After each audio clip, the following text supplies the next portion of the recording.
Hello everyone, welcome to the first game session of Sans Void. It's a D&D game, but we're playing in the setting of Sans Void. It's a French tabletop role-playing game that has a medieval fantasy vibe, but also it's a very sort of poetic and you know experimental, Psychedelic. psychedelic type of game. In this setting, every every animal, every person, every object has a consciousness of its own and the ability to communicate telepathically with others. Um, so it's basically this strange setting where there's a society of everything. Um, so yeah, that's what we're going to be playing today. I am super excited. My name is Serenade Nedemon Classis, but just call me Classis. And yeah, I tested this game uh, both in its natural form and with modifications, and this is the third iteration with the D&D rules, and I'm hoping it's gonna work as well as I'm hoping. This is literally my favorite game. I'm like really excited about this. Also, yeah, this is the third book in the series, but you don't need to know anything else about what happened before. It's not related. Cool. Yeah. Fabi, sorry, Cody. Would you like to talk a little bit about yourself, Cody, and then talk a little bit about your character? Okay, so I guess I'm Cody. I used to be a biologist and a revolutionary in the Resistance. So this is the way we're doing this, right? Yeah. I recently moved to the moon for some specific activities that might become apparent in the future. You might have seen me in the death race that recently happened there. And in this game with Serenade, I will be playing Lux, who is coming from the School of Light and who is, I guess, a protector of the School of Light. And he used to be a book in the past. All right. So yeah, the protectors are people chosen by each of the 6 elemental schools sent to serve the Prince Azilis, which is going to be a central character. All right. So Solomon, do you want to talk a little bit about yourself and then your character? Yeah. Okay. Ashram, he is a protector, I guess, of darkness in the main game, and he serves the Indalesi. Yeah. Indales. His loyalty to Indales is unwavering. Okay. And yeah, he serves darkness. Yeah. He likes darkness. He feels comfortable in it. He actually doesn't do much things that would attract attention, like racing, or like Cody does, the racing and stuff. He operates in the shadows. The more attention he gets, the more he would feel like a failure, actually. Other than that, before he became what he is, he was an obsidian. He was pure obsidian. Nice. Cool. And other than that, yeah, I think that's enough, right? Yeah, for sure. Yeah. All right. And now he plays this game. Yeah, Okay. Dungeons and Dragons. Yeah. More like you were describing your character. Do you want to tell us a little bit about yourself and how much experience you have with D&D and stuff like this? Oh yeah, sure. I have no webcam though. It's okay. But since we talked about this last time, since you like webcam and things like that, I actually prepared something for you guys. I did that with my cell phone, actually. Okay. Yeah. So, yes, me, myself. I'm 36 years old. And I play D&D since I was a little kid. So that would be around 1992. And here we go. And yeah, that's a Roll20 I do for around 4 years now, but always playing D&D on it, nothing else. Gotcha. Yeah, I did.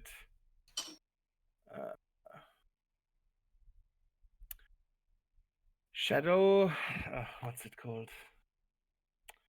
Shadowrun? Thank you, Shadowrun. Yes, I did Shadowrun a few times in my past. So I did not do only D&D. I did Warhammer, Pathfinder. But this one is actually new to me. This Sens Void. This is actually new to me. Yeah, as far as I'm aware, I'm the only person who's ever played this in English. It never got translated. So, yeah. All right, Marco. So yes, this is me basically. Oh yeah, thanks for sending the picture in the Discord.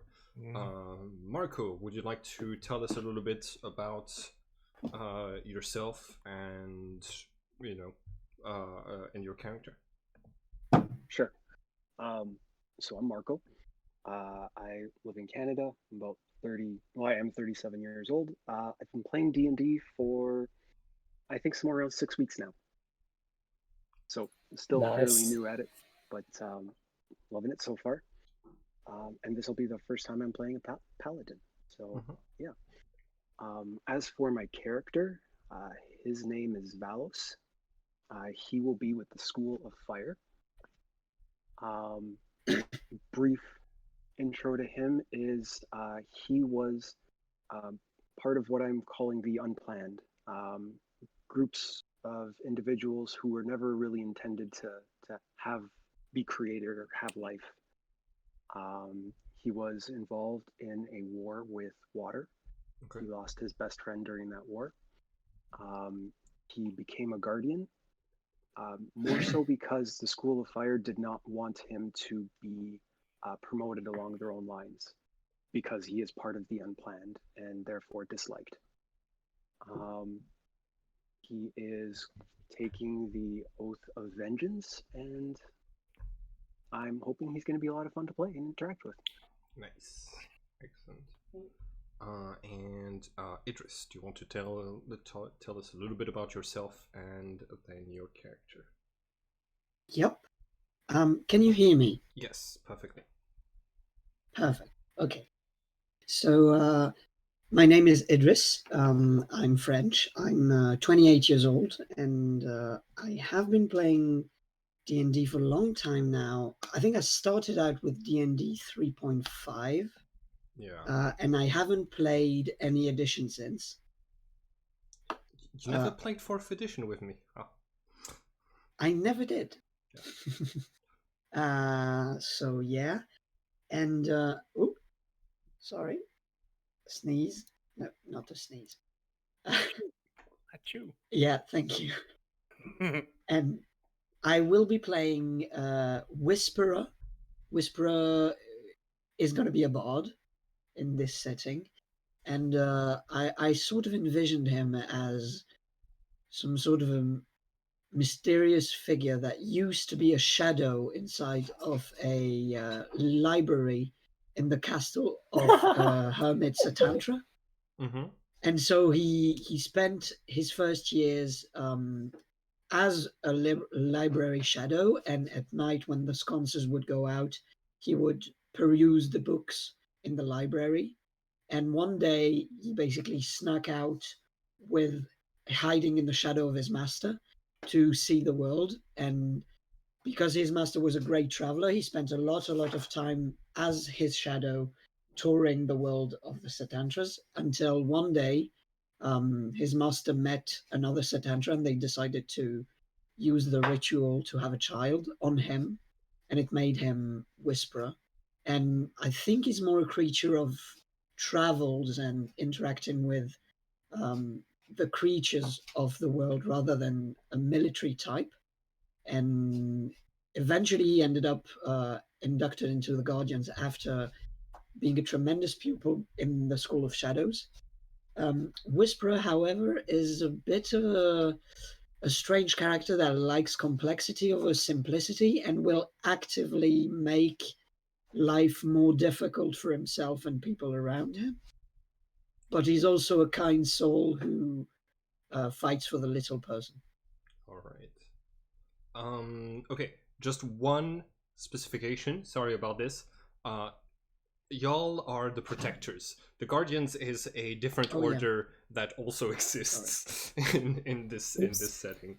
Don't worry, translation makes a lot of things a little bit hard. For example, the continent of Forgotten there's also a character called Forgotten because of the way it's that I translated.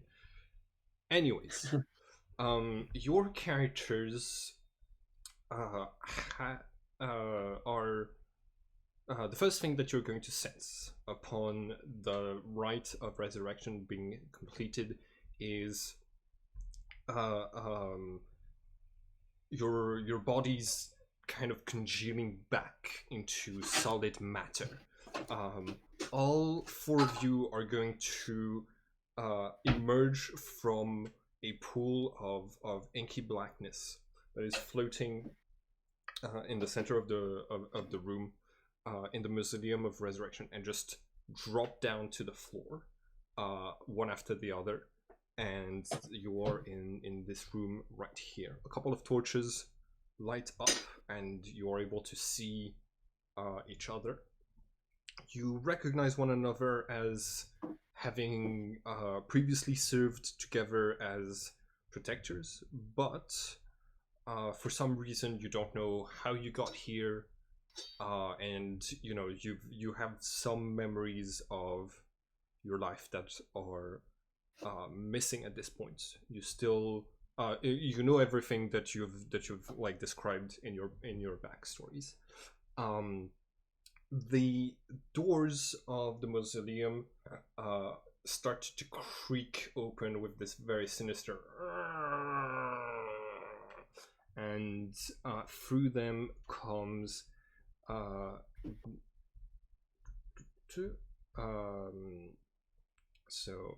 Evil Vizier Indalis, the leader of the School of Fire, that of Shadows. Sorry, that's basically that's the equivalent of like a king in this setting. But yeah, his regular title is just Evil Vizier Indalis, and he's going to greet you. All of you feel emotional vibrations that form into words in your heads as he says, "Welcome back to the world of the living."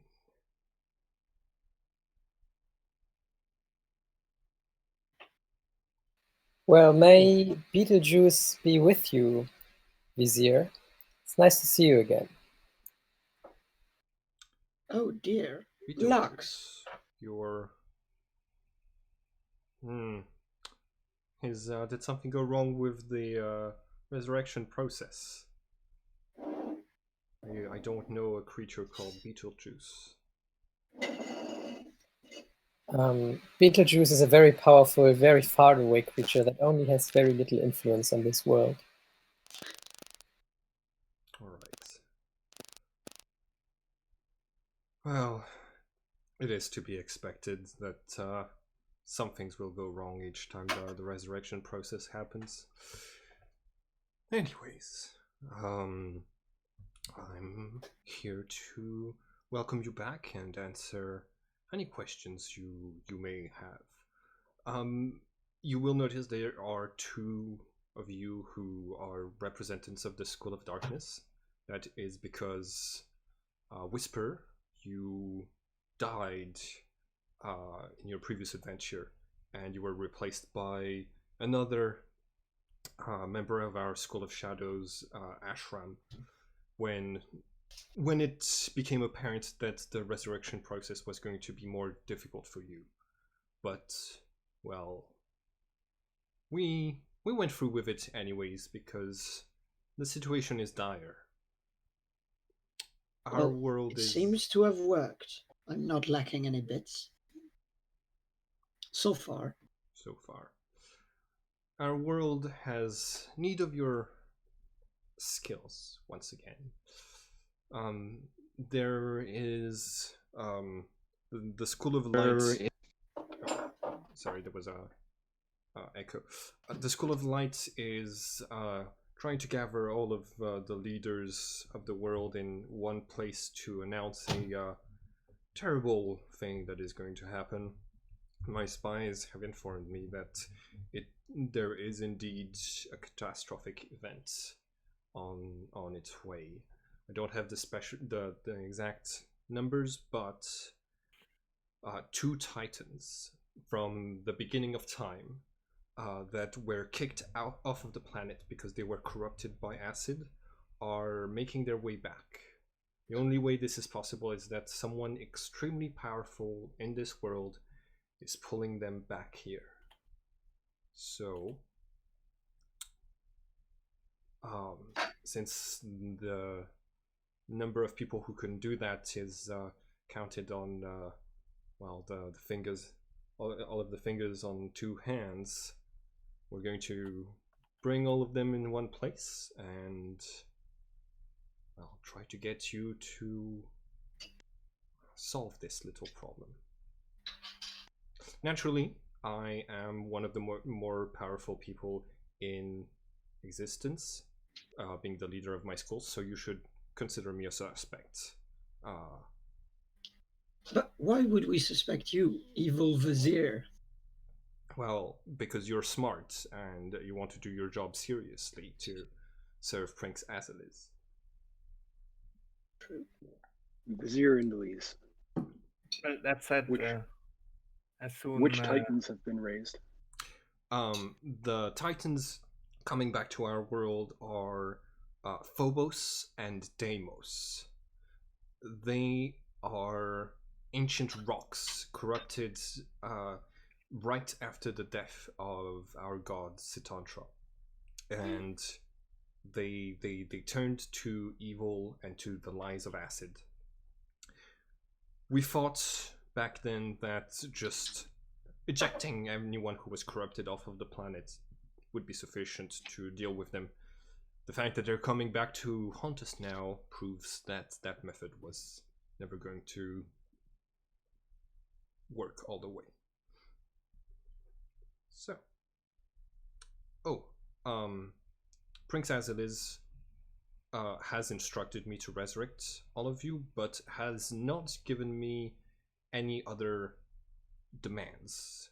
Has not demanded that you do anything else, which means you are free to act in whichever way you think will best serve your investigation. Of course, the meeting in the School of Light will happen very soon, but Did I understand correctly that the people who are meeting at the School of Light will be the 10 most powerful beings of this planet, the ones that we are suspecting? That is correct. The most powerful, our leaders are Prince Azalis themselves, child of the god Sitantra, Queen Inaqualia of the School of Water, General Brazier of the School of Fire, Archdrake Gaia of the School of Earth, High Seer Polygon of the School of Air, Headmaster Deus of the School of Light, and myself, Evil Vizier and Ellis. So, unfortunately, you have to solve this, and one of the culprits has to be the leaders of one of our nations. So, well, let's just say the situation is dire. Only one of us could have performed such magics. And am I right in understanding one of these people is calling the Titans back to us? That is But correct. may I ask, how do we think they are doing that? It has to be a powerful enchantment. Use of magic that only masters of their houses would be privy to, and could only be performed by some of the strongest entities in this on this rock.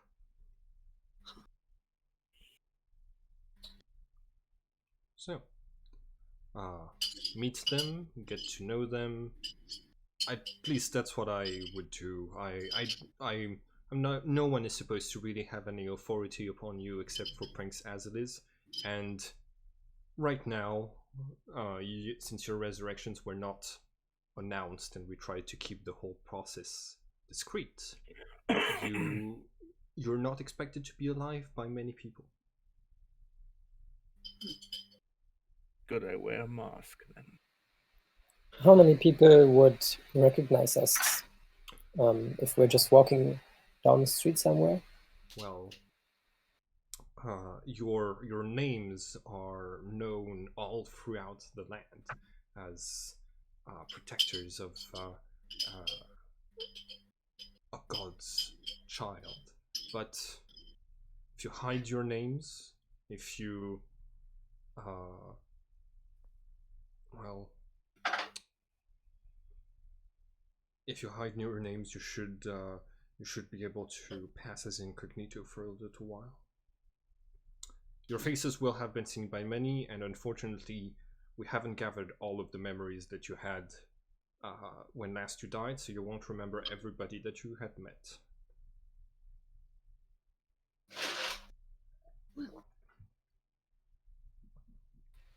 May I ask, I mean, this resurrection room is very beautiful. It could do with a little bit more light, but I kind of like it.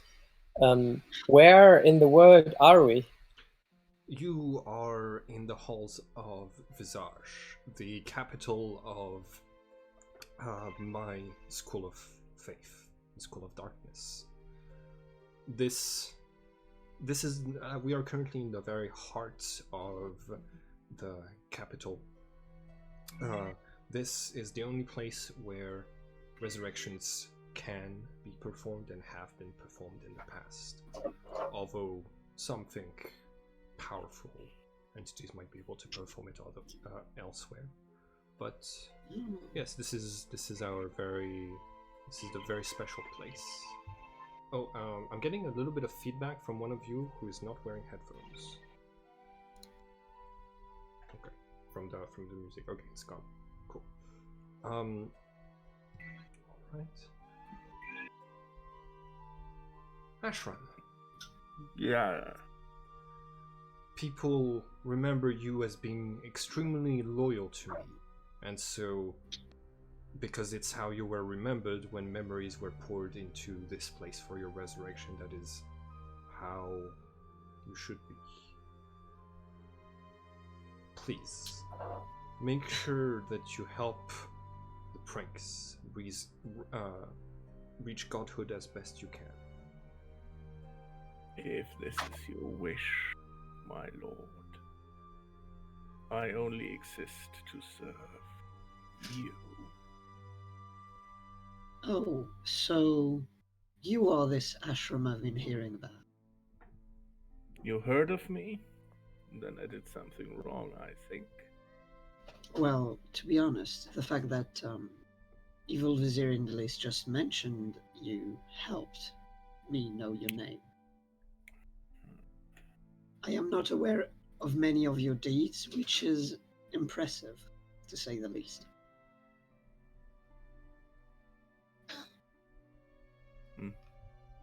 But well met, I guess. I'm happy to know you and to know that you are a servant of Shadow as I am. Indeed. And Lux, it's a pleasure to find you again in these halls, as ever seems to be the case. Yeah, I know, right? There always seems to be something pulling me back into the night side of the world. Perhaps it's sort of a divine intervention signaling you that there should be a little less light in your life and a little more shadow.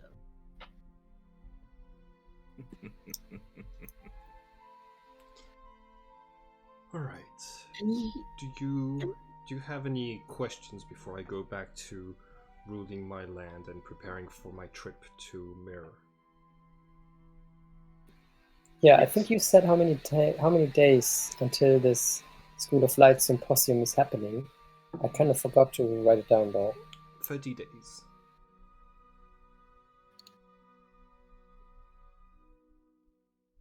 We have been out of the world for a time. Where is it we might find more about you and the other leaders? More protectors? More information. More information. Ah, yes. Well, ask anyone. You can ask anything about information, but, well, you might expect no. You might recall that we cannot lie with our feelings. Only those who are touched by acid or who've let themselves be stained can truly lie. So expect everyone to be one of Acid's agents. They're very discreet, and if one of they are in all ranks, as it would seem that one of the very leaders of the schools has been corrupted by acid. Well, as the stars align, I do have access to quite the list of different libraries. Maybe we could start there. Yes, there's a library in Mirror that contains most of the knowledge of the School of Light that could provide some clues. Of course, you could try to obtain a prophecy from the School of Air, or a swift solution from the School of Fire. It's really up to how you want to take care of this. You are to be independent agents for the prince's will. Well, then I guess we'll be on our way. What do you think, companions? All right. Talking about companions, he moves his wrist, and the doors are going to creak open again. And beyond them, you can see piles of creatures and equipment that some of which that you recognize, others that you know you have a bond with, even if you don't have the specific memories for it. It's all of your gear and magical items and the likes that are just waiting out there.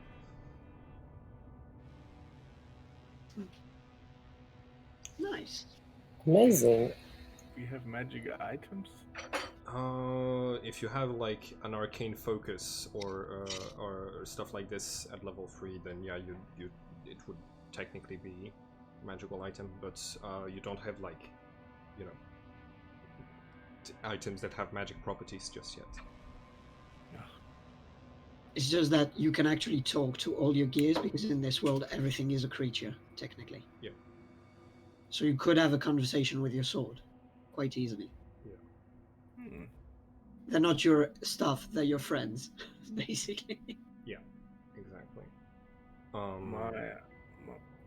My eternal lord, if an agent of acid is discovered and captured, what are thy orders? Well, you the standard procedure is to have them judged, and if enough evidence as to their lying can be brought to the jury, they will be thrown in the Labyrinth of the night. The Labyrinth is getting a little bit crowded and hard to contain all of the corrupted that we've thrown in there over the centuries. So feel free to employ any method that you think would work best. If you want to throw them into space, if you have the means, do so. If you want to shatter them and shatter whatever is left of them, if you have the means, do so. If you wish to keep an eye on them and force them to follow you around, that is your right. Just be careful. Creatures touched by acid are very treacherous. Indeed. Well, in my opinion, there is only one fate for the enemies of my lord. Excellent. I take my leave, and he's going to start to levitate and just fly, slowly fly out of the room. And as he does so, he's going to start this strange maniacal laughter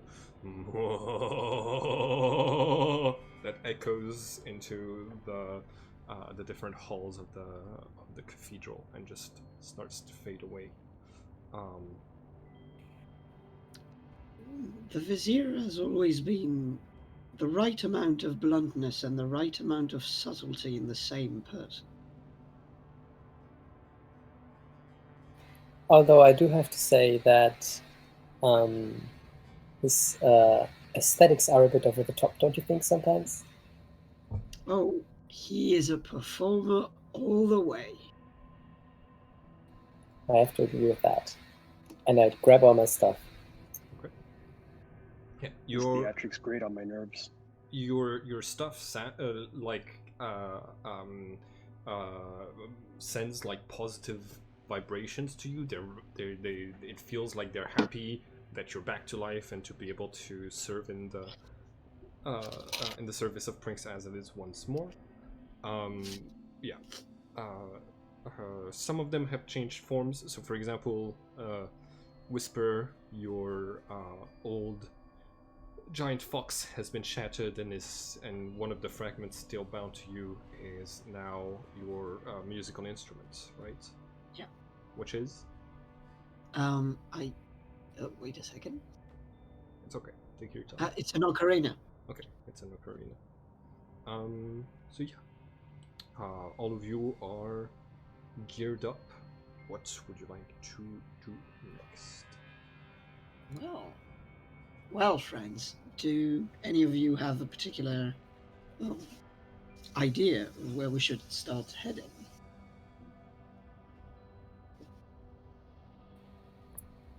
Considering that we are in the capital, I would suggest maybe a bar.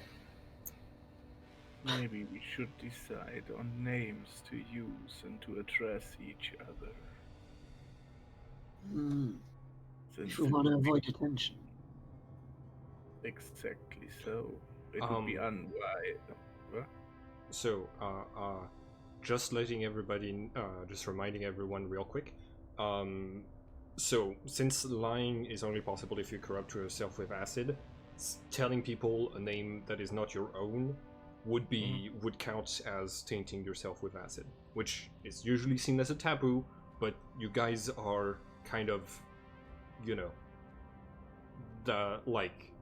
expected to be a sort of secret police or secret super agents, stuff like this, like adventurers. So okay, but using a name that would not be a lie, like if Ashram, for example, if Ashram would say, "Call me Obsidian," that would not be a lie, in a sense. That's true. actually, I think. Yeah. In a way, Yeah.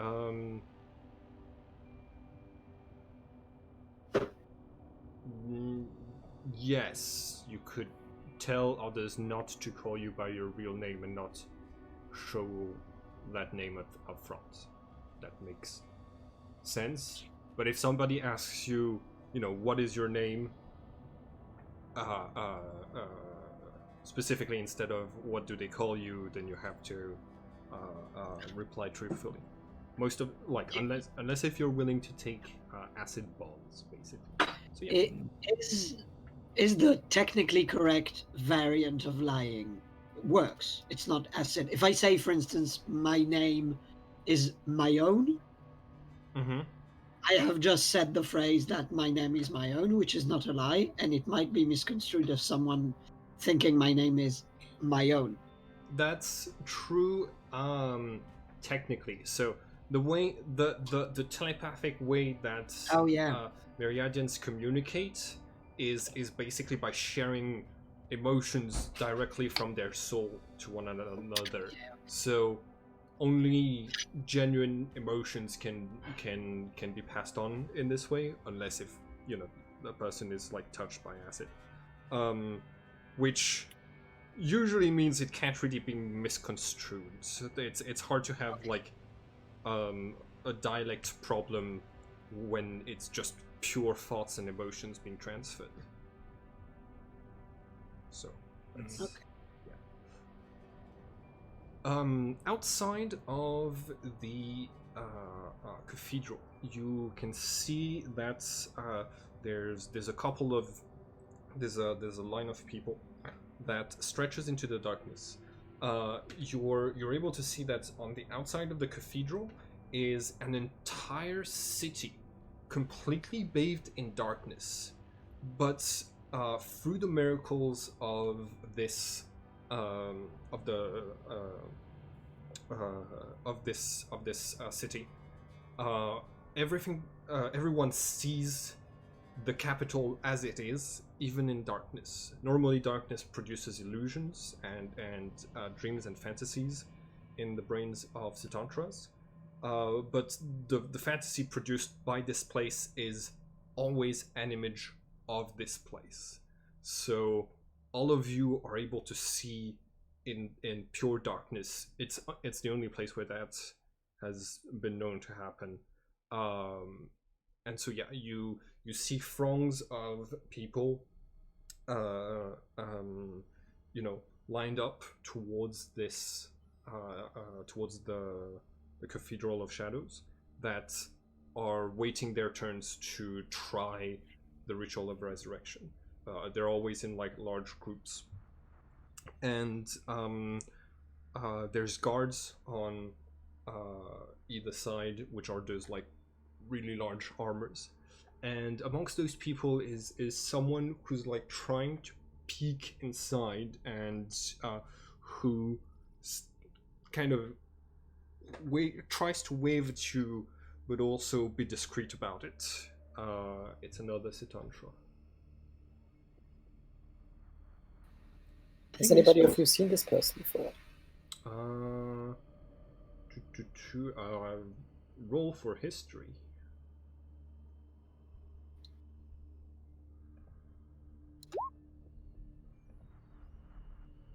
20, yes. This is Mycosis. He is a Sitantra of the School of Earth, and he's one of the masters of the School of Earth, which means he's basically an ambassador to the School of Shadows on behalf of the School of Earth. All that you know, apart from that, is that this person was the result of a failed resurrection. They were trying to resurrect the someone called Mushroom, and it messed up. So as a sort of like punishment to the School of Shadow for messing it up, their mistake is has to be the ambassador here. That's why he looks a little bit like a skeleton. I do have read about this guy in the past. He's pretty strange. Oh, so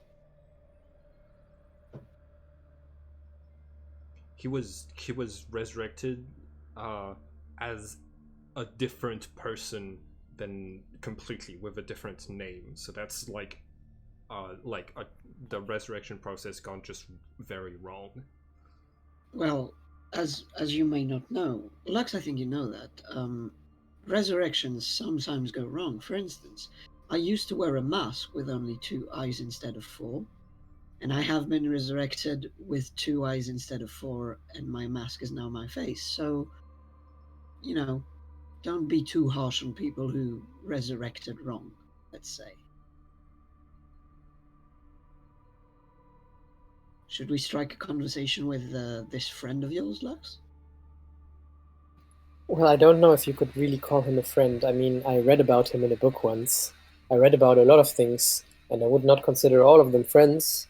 But as he's also part of the School of Shadow, if I remember correctly, No, School maybe. of Earth. Oh, School of Earth. Oh shit, yes. Yeah, so maybe we should chat him up. You're right. Okay, I will head to Mycosis then. All right. Trying to be discreet about it. All right. Yeah. As he spots you're coming towards him, he's going to make a nod of the head and just head into one of the alleyways outside of the Cathedral of Shadows. And once you are in a place with fewer myriadians, fewer creatures, we're gonna end up in this tunnel right here, where there's a couple of sources of light. He turns around and says, "Greetings, friends. I'm Mycosis.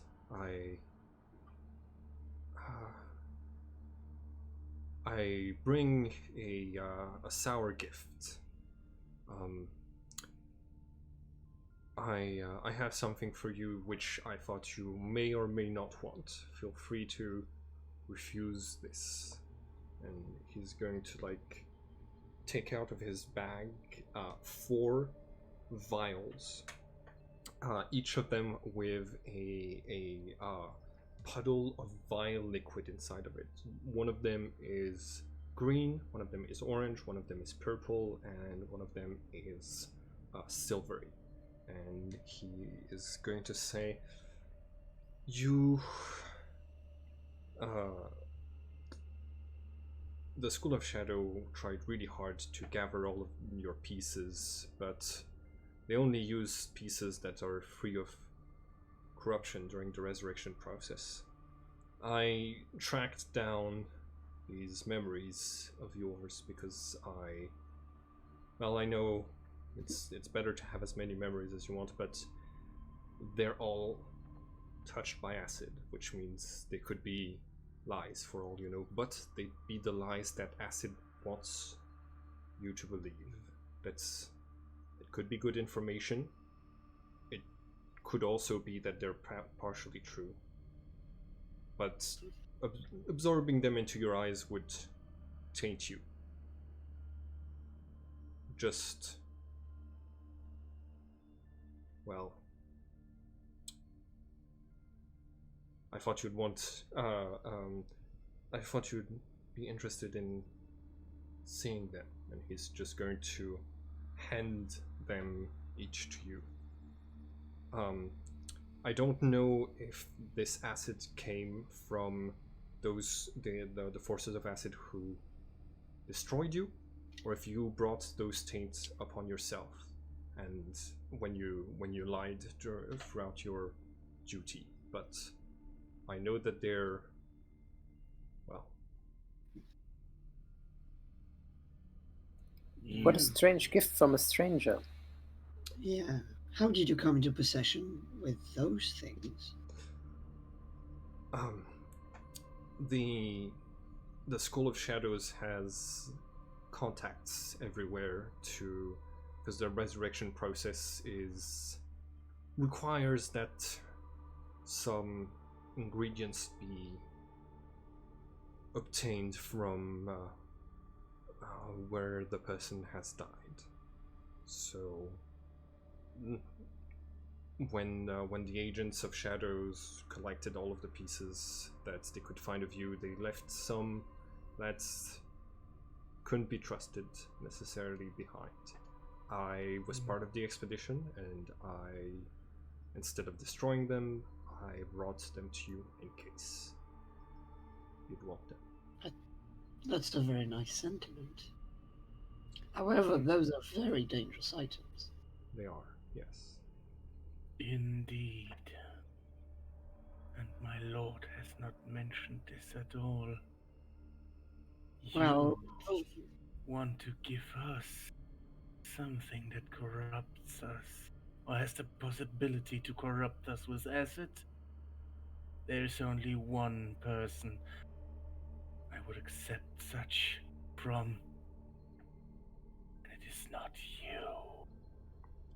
I understand. You can keep the corrupted bottles. I've subdued them, but careful that they don't spill on anything bad. Oh my god, that's so dangerous. Okay, I will take the vial and I will pocket it without a thought. Okay. Can I refuse to take it? You can give it back, yeah. Mycosis will take it in his skeletal hand and say, I'm not sure what I would have done in this situation either. Good luck on whatever it is you were brought back to life for. Please. Would I be able to take mine also for research purposes, of course? Of course. They once those were once memories of yours. So yeah. You so far I'm just assuming everybody but Ashram has theirs. You can write down a vial of acid memories in your gear. Question, Simon, would this vial of acid memories be alive? Yes, that's why he said he subdued the bottles. They're basically fragments of your previous selves that were tainted with acid at some point. So. Okay.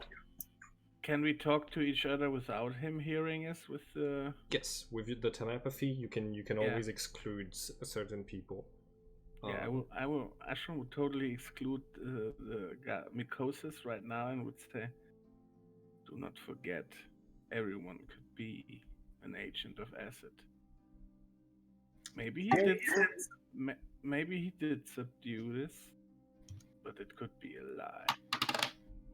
It absolutely could. I think you're right in pointing that out. I think it's also quite a courageous move to not take the one thing that is a part of you and that is corrupted and take it into safekeeping and leaving it to someone who could be an agent of acid. I think it was a ballsy move, Ashram. That's what I'm saying. Or a treacherous one. It's not thinking. Well, I'm sorry to say what I'm going to say because I think our dear friend Ashram is not going to agree with me, but I think we should use the time that we have in the City of Shadows to investigate the evil Vizier. We're here. He's a suspect.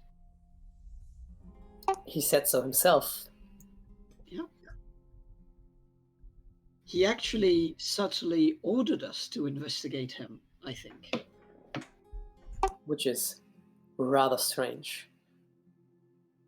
Not so much. But I guess think about it. Logical. He controls everything here. He controls the information about himself. But the information that is provided on the others might be of some benefit here.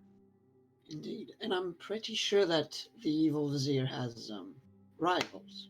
People who would perhaps have interesting information on him, if he's up to no good, which I'm sure he is. After all, he is the evil vizier. And I'm saying that in the, let's say, most respectful way that I can. I admire the man, but he is, as they say, shifty. Of course he is. He is the And evil sure, vizier. and surely you jest or try to. Why would he need acid? The endless malignity of the stars and the universe is dark. Why would you need acid on top of that? He has simply no need for it. And yes, I disapprove of this action you spoke earlier of.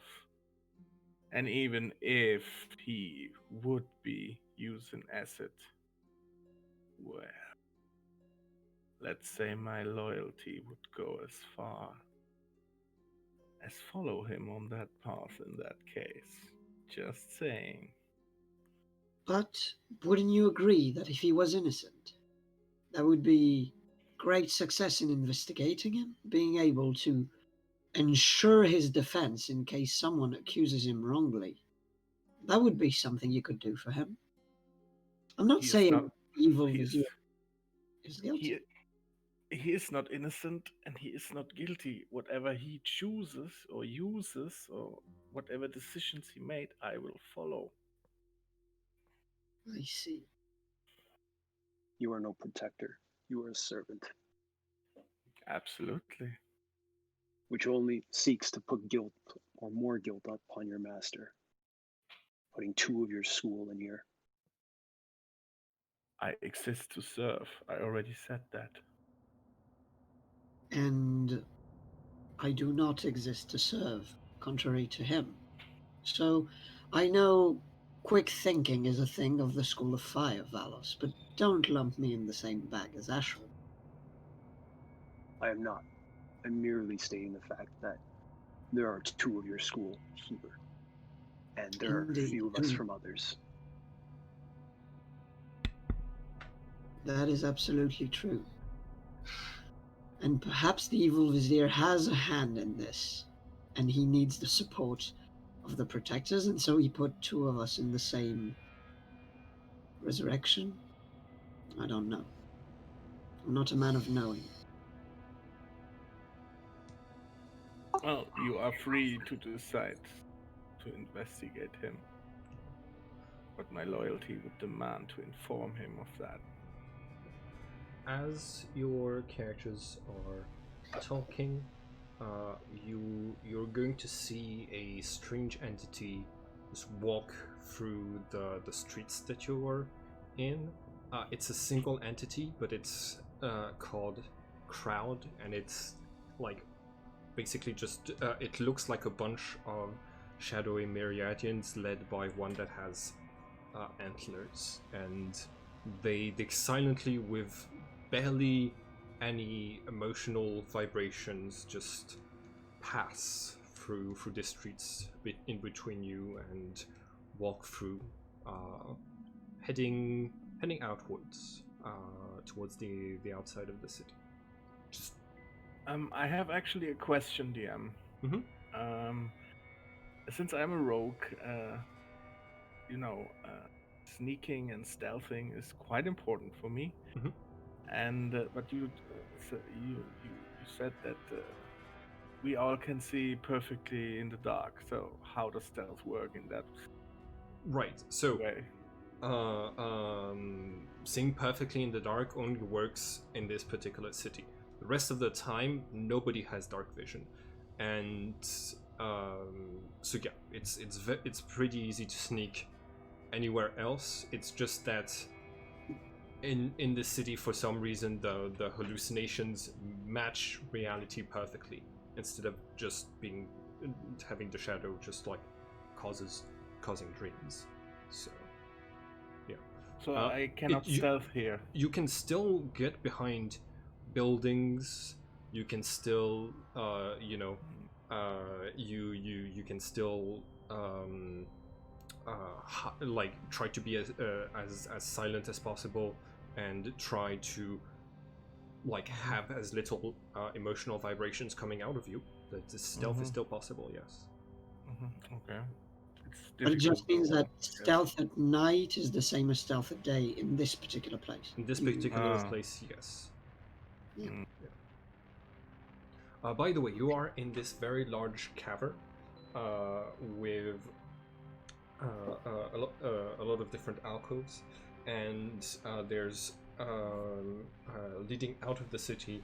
There's two spiral staircases that are forming a sort of like DNA helix that leave the cavern. That you see people like in one of them is used for people to descend and to come into this place.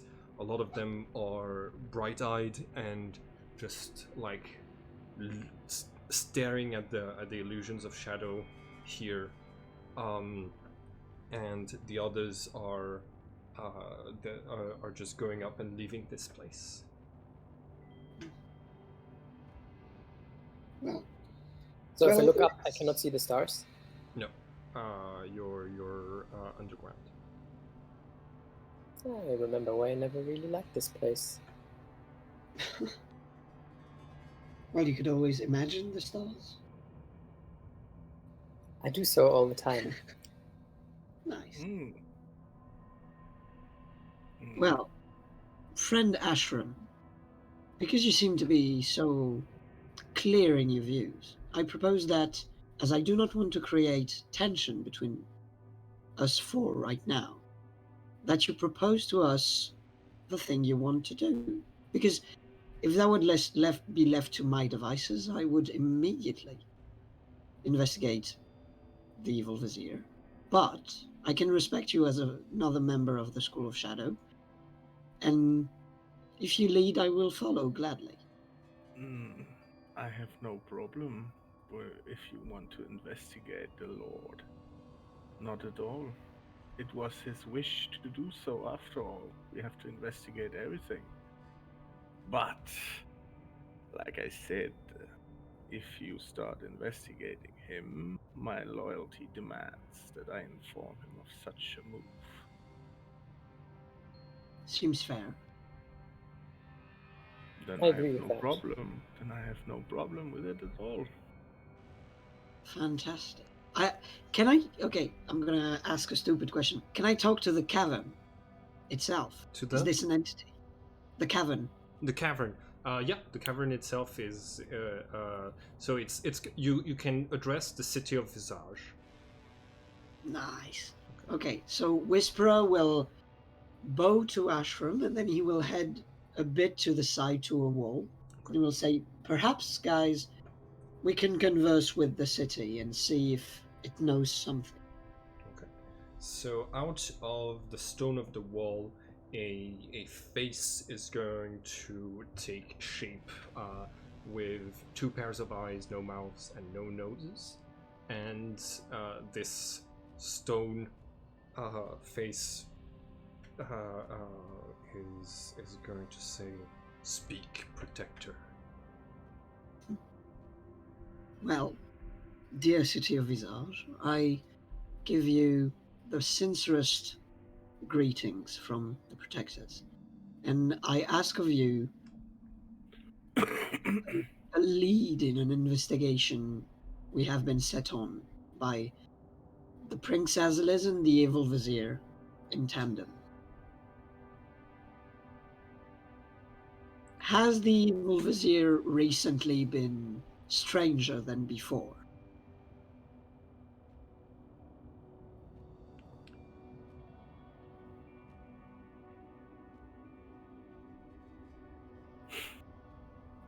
Not Silence. in 1,000 years. Wait, hold on. Give me 1 second. I gotta check my time frame here. Okay, so current date. Okay, so he got elected in 700. Well, he got the throne in 758, and currently it is 1376. So almost 1,000 years. His no, yeah, something like yeah, more than 600 years. So not in this century is what the wall is going to answer. The city How goes long is- on to say it's hard to judge entities as old as Indeles. He's the oldest of the leaders of the 6 schools still alive. How long has the acid been around? Azilis? No, the acid. Acid. How long is that? Acid has been around since time immemorial, to the point where most memories of that time are no longer very reliable.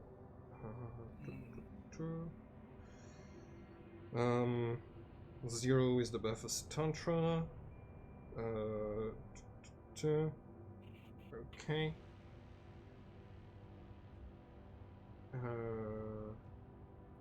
Okay. Since the year 28, yeah, the year 28 is when he got assassinated, and it is currently year 1376. So it's been like 1,300 years. I will blunt visage. We think someone is attracting Phobos and Deimos using great enchantment back to this planet. Do you think it could be the evil vizier? Would he have any interest in doing so from your point of view as his home city?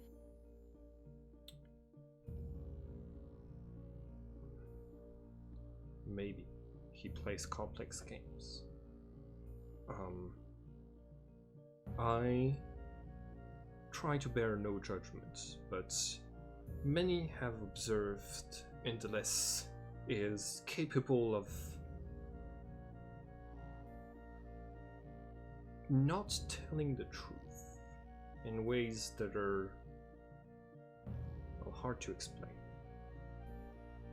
He has been known to state he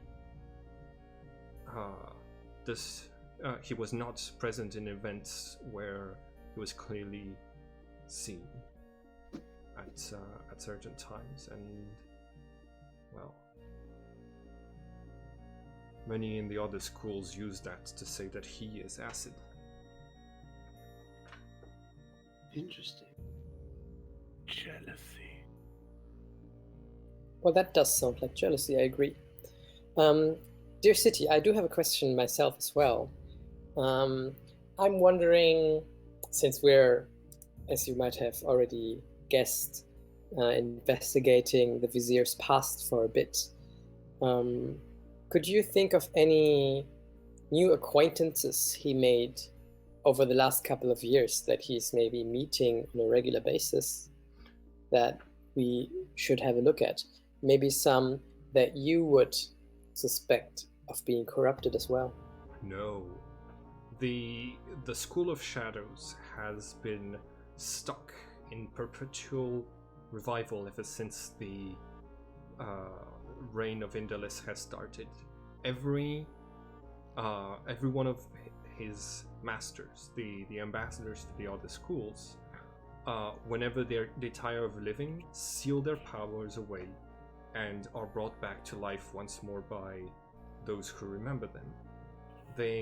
Nobody new has risen up in ranks to the point where they could interact with Indeles in such a way.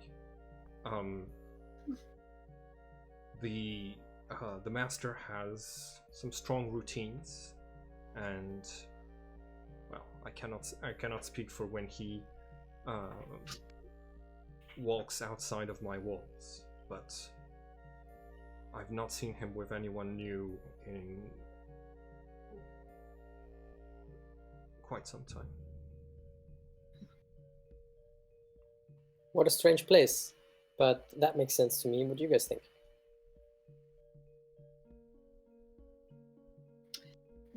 seems fair. If the city says inside of its walls he has a rigorous schedule, that plays in his favor. Does the... It would also Yeah, go ahead. make it way more difficult to like find who he's working with, because that would mean that those people have been in cahoots for a really long time already.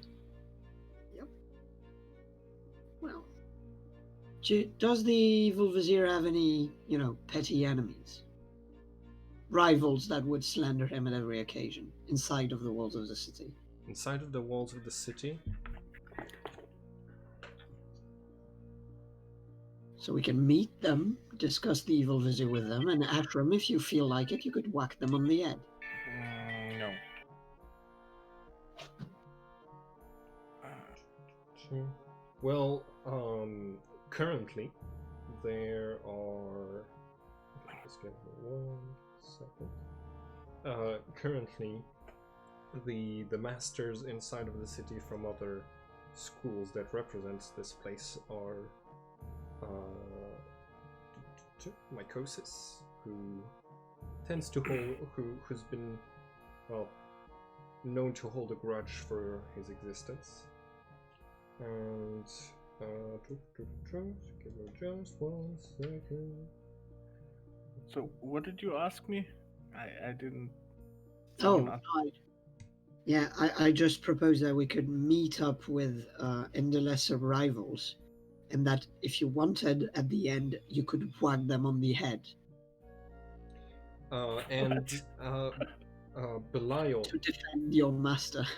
Belial of the School of Fire is also residing within my walls right now and has been known to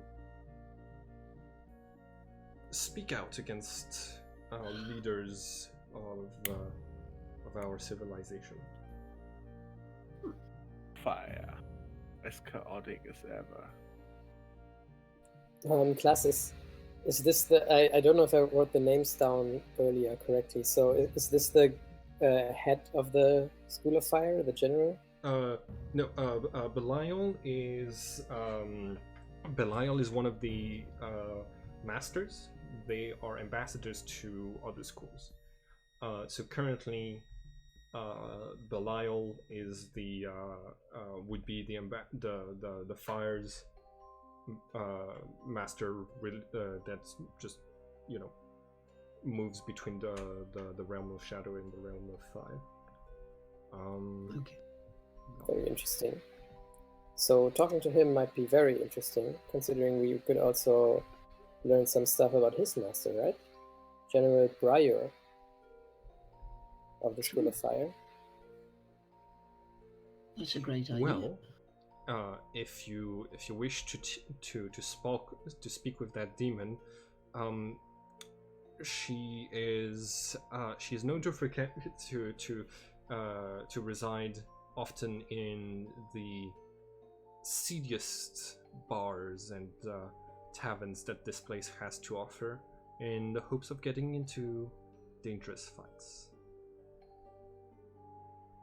I mean no disrespect to the School of Fire, but she has broken a few of my buildings, and if you protectors were to convince her to take her troubles back to the School of Fire, at least for some time, to report, I would be much obliged to all of you. Please, get her out of here.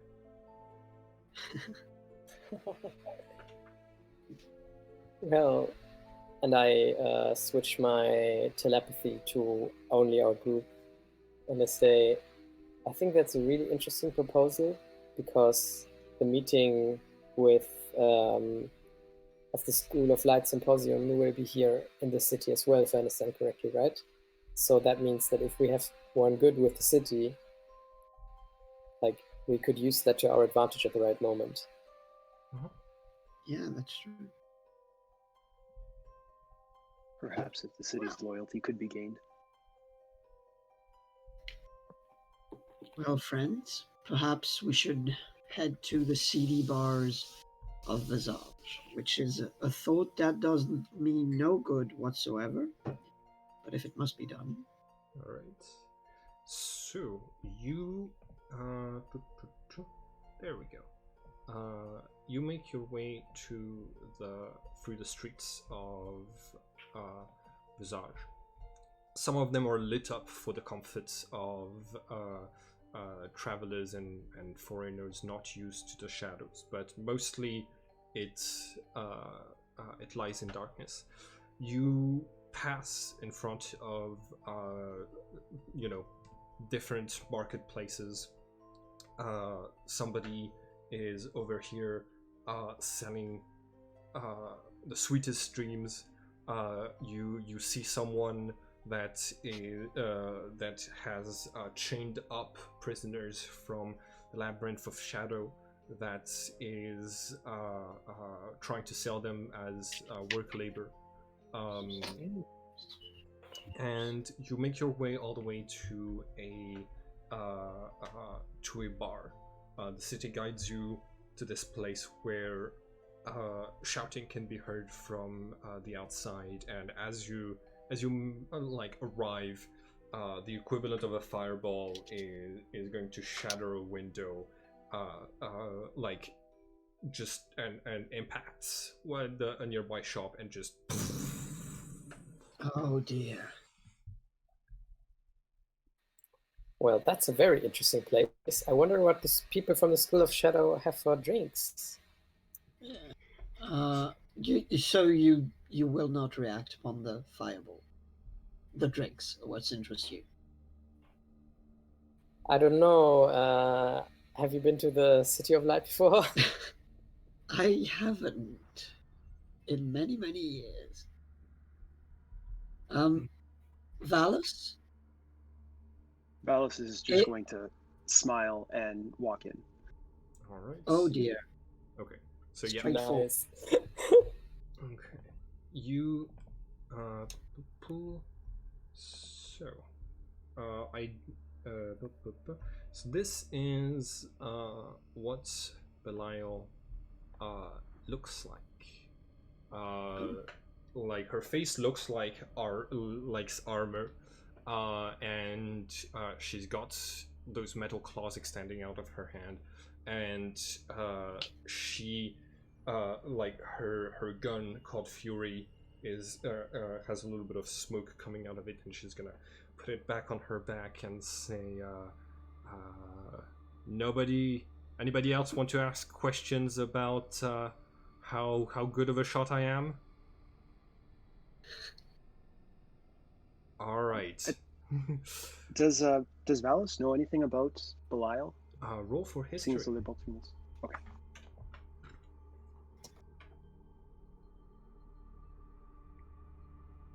Okay, 18.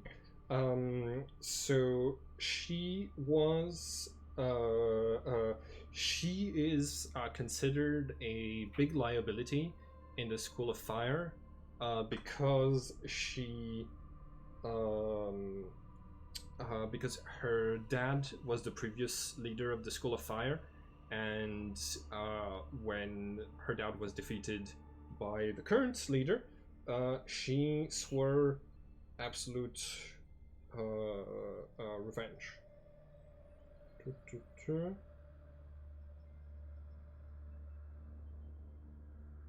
I think it's a bit more complicated than that, but yeah, she's also been sent to the School of Shadows as a way to get her away from the politics of her own school.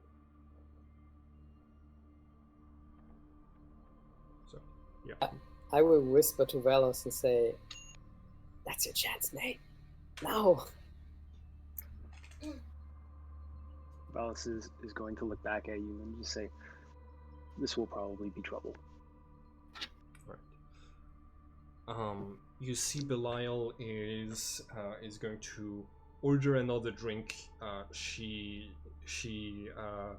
orders a bitter regret, and you see the bar person start to pour the liquid that just just looking at it, you're feeling bad for some of the actions that you've done in the past. It leaves like a bad taste in your lack of mouth, and is just going to like hurriedly put it on like on her table. She's going to like pour the drink into her eyes, which feed off of the emotional power of the liquid, and like it seems to be a pretty strong sensation. But she's let's see. I should roll a Constitution saving throw for that. Give me 1 second. What's the DC? Hmm? The DC. Oh, right, yeah. I mean, do you Don't- roll against yourself right now? Yeah, Okay. yeah, Then set yourself your own DC, I guess. yeah. Just to see. I just need to... Okay. Give me just 1 second. Maybe she can roll against the DC of the regret. Yeah. I hope she fails. Alright, here we go. It will be fun.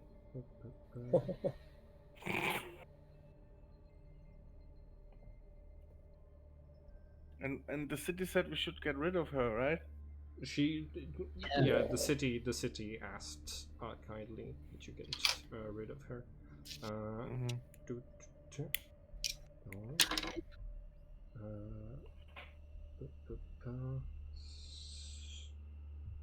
That you convince her to go back to her school. So here we go. Constitution saving throw. I mean, I could try. All right. She starts to like. She can't contain all of the liquid in her eyes, and They failed. she starts to like cry bitterly at her dinner table. No.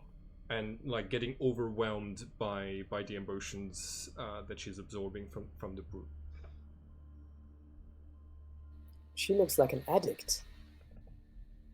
Mm. And I mean this not in a negative way, but in a she needs some help kind of way. Well, it looks like the drinks of this place do not suit you very well. Perhaps not that particular drink. Barkeeper, 2 more. And I'm gonna order another one for her and one for myself. Okay. Oh, I thought you were gonna order 2 for yourself, and I thought that was very courageous. She okay, so it's gonna be 1 gold piece each, and the bar person is sort of shade that kind of like looks like a ghost that slides those bottles of like purple ichor to you and says, "You're gonna regret it." It's a bitter regret. And yeah, take those 2 cups. You head off to where Belial is, and like as she looks up between 2 sobs, she's gonna say, "What the fuck you looking at?" Someone who's thirsty and could use another drink. And I put one of the shots in front of her. Okay. Roll a Constitution saving throw.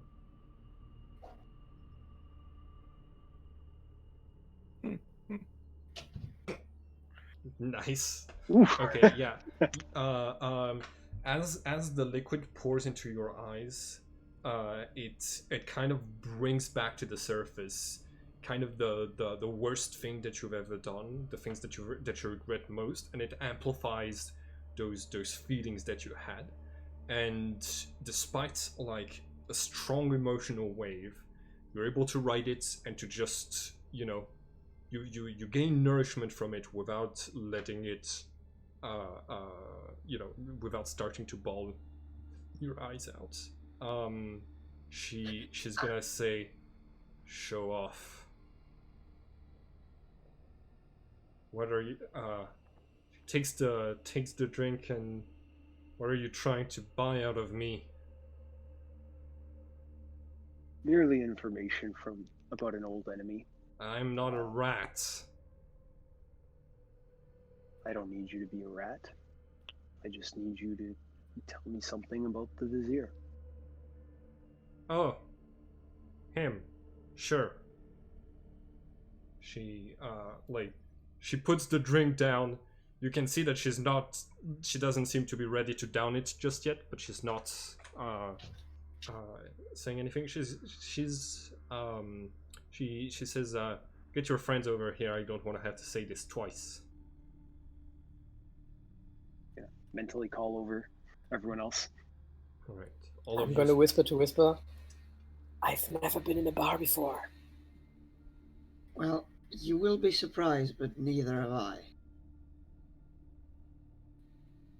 We're fully unprepared. Yeah, but this, to be honest, this is exactly what I expected. Uncouth language and just general rowdiness and fireballs. And we head to the table. Okay. So yeah, all of you sit down with Belial. She, like, you see her communicating with her gun, and she's gonna start to pour the drink that you brought into the muzzle of the gun. That is.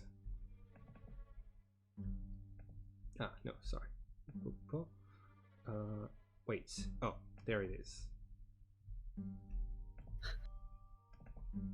That is going to start sobbing uncontrollably, saying all of those civilians, all of those people, they didn't deserve it.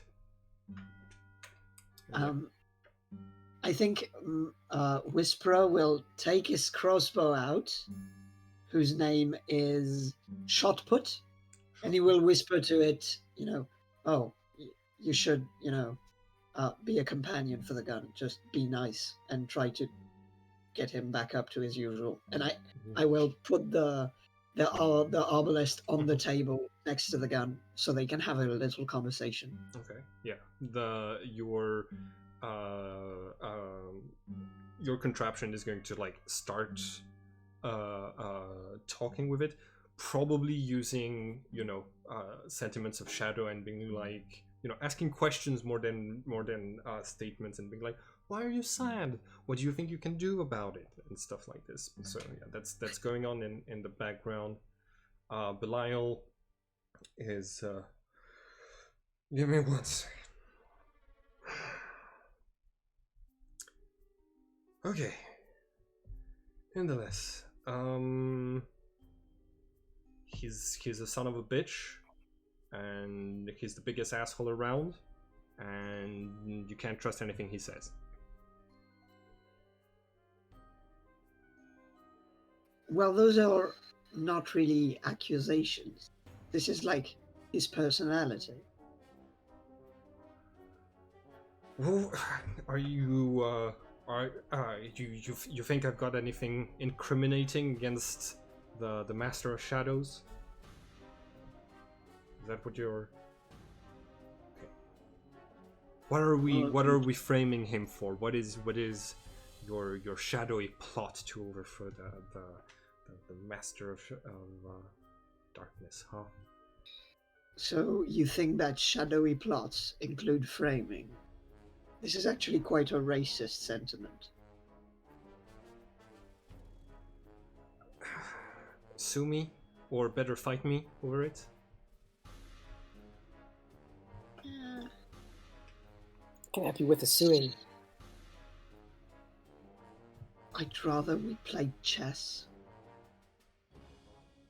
Uh, You're not a chess person, are you? and she's going to like throw a couple of insults at you.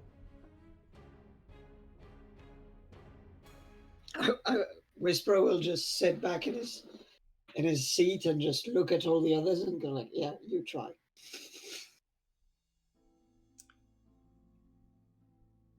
So, I guess Valis is just going to say, I've heard of times where the Vizier has been seen in places, and then said that he wasn't there. What do you know of these? That he's a goddamn liar. Like a literal liar, like a fucking acid corrupted liar. How else would he be? How else would he tell stuff like this?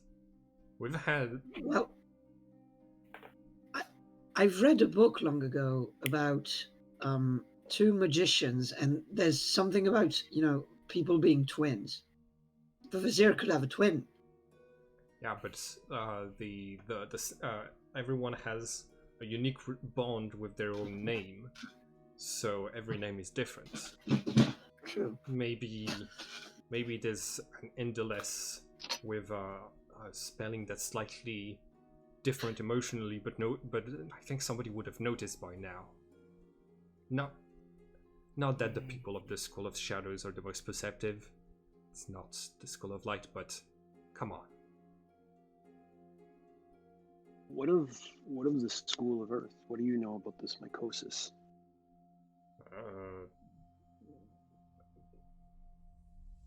Well, you know how the unplanned creatures are like low tier trash? He's worse. He's low tier trash who got resurrected wrong.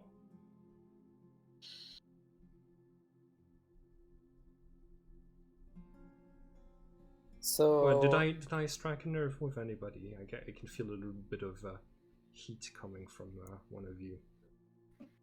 Not at all.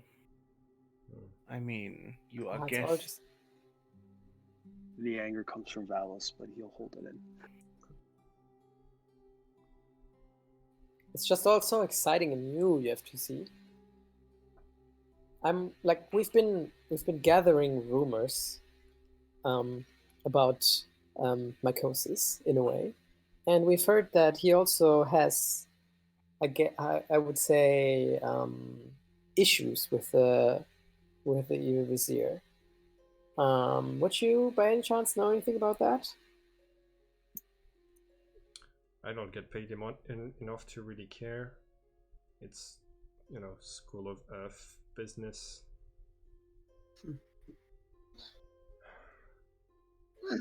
I would be thinking if I would be a creature of fire and I'm afraid of just burning stuff all the time, being in a place that's made out of earth would be kind of nice. I'm not afraid. Never been afraid a day in my life. You look like you're very afraid, to be honest. Alright, your time's up. I got better things to do than chat with you. And That's my 8 charisma. she's gonna get up and say and just yells at the bar and is gonna say, anybody want to fight? No, that's what I thought. Just starts to walk out. She's taken her gun with her. What a delightful person. She's gonna stop at the door. She's gonna turn around towards Valis and say, "Hey." Valis is going to look over. You're from the School of Fire, right? The Protector? What kind of person gets made Protector of the School of Fire but doesn't rise to a nice little challenge for a brawl? I will cast discreetly heroism and have my hand on Valis's shoulder. Okay. To cast it onto him. Okay, so yeah, you cast Valis is going to heroism. stand up and say, someone who has a better job to do. But if you really want to fight, we can do this. Alright, let's take it outside. And she's gonna say, of course your equipment and friends can participate. And like, yeah, she's gonna get out there. Where is? There we go. Now whisper to whisper again. Bars are really exactly the way people talk about them in the books. I agree. Except it's somewhat, less romantic and a bit more dirty. Okay. Why can't I? Okay, so everybody place your tokens on the small map of the alley outside. It's not working for me. Why? Okay, I need to reload Roll20. But yeah, two.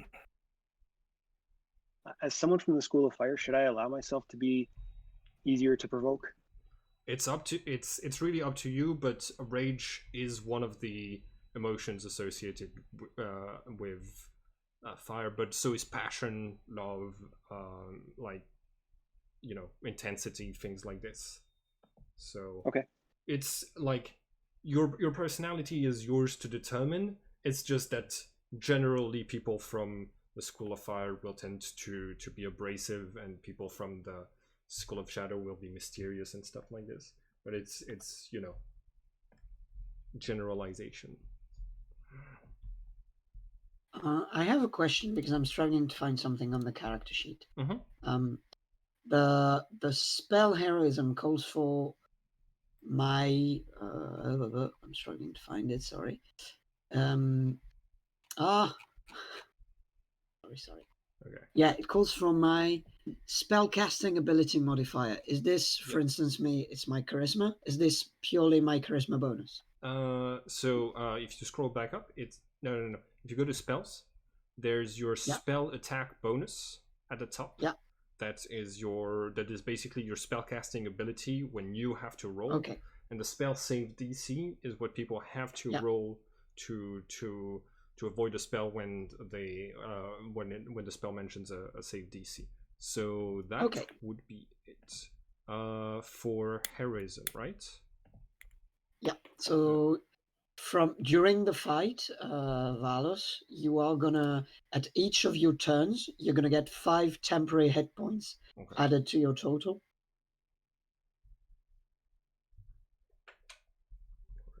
That is basically it. Oh, I know why this is happening. At each turn? It's because I'm a dum-dum. Neat. Sorry. Is the big door the entrance of the bar? Yeah. That's okay. I'm Bongo.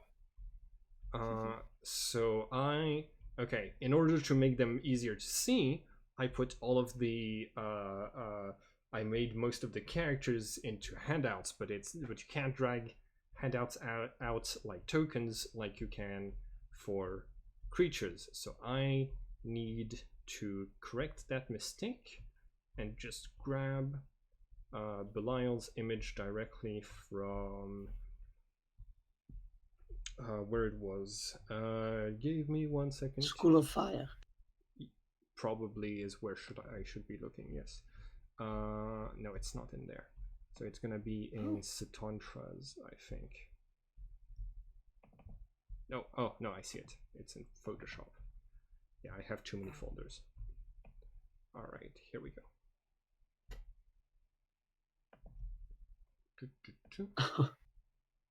Oh my god. She's a giant. No, she's about yay big. Okay. And Ashram.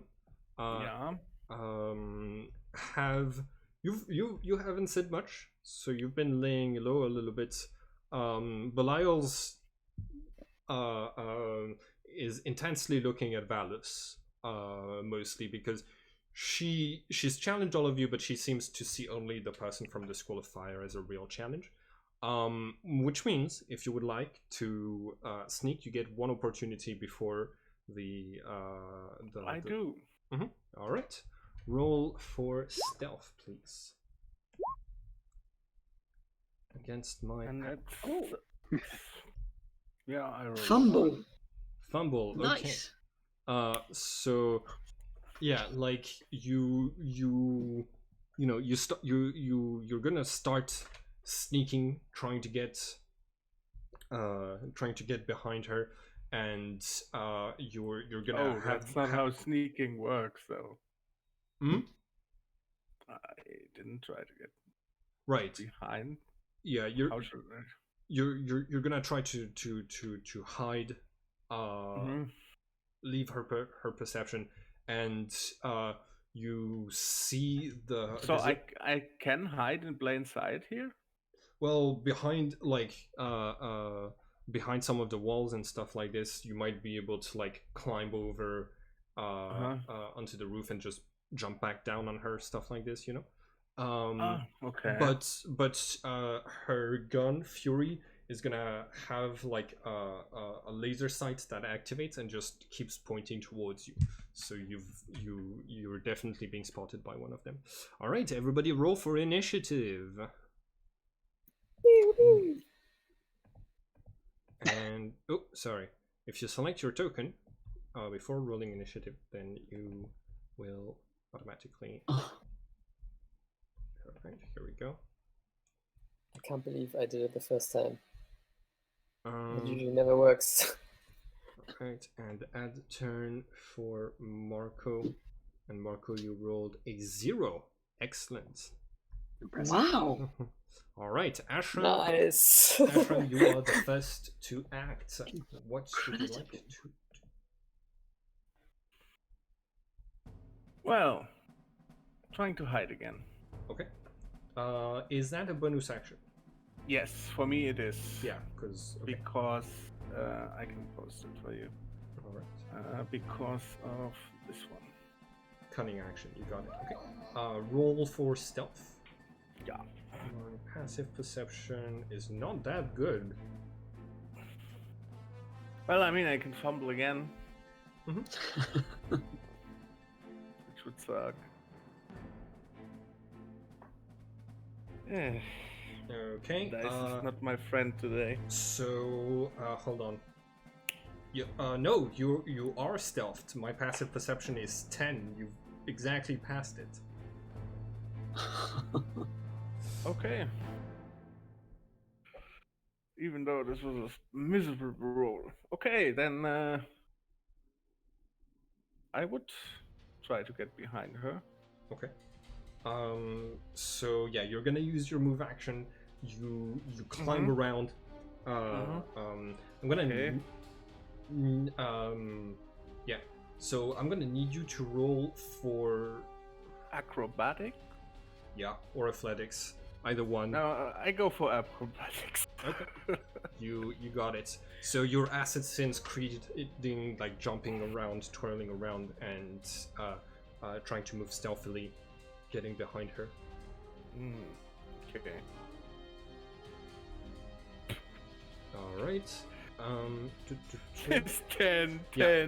So you managed to maneuver yourself above her, but that's Okay. all of the movement you have for this turn. Do you have any ranged attacks? Yeah. Okay, that is Then if you want to do a ranged attack, you can from stealth. Perfect. And I would do that.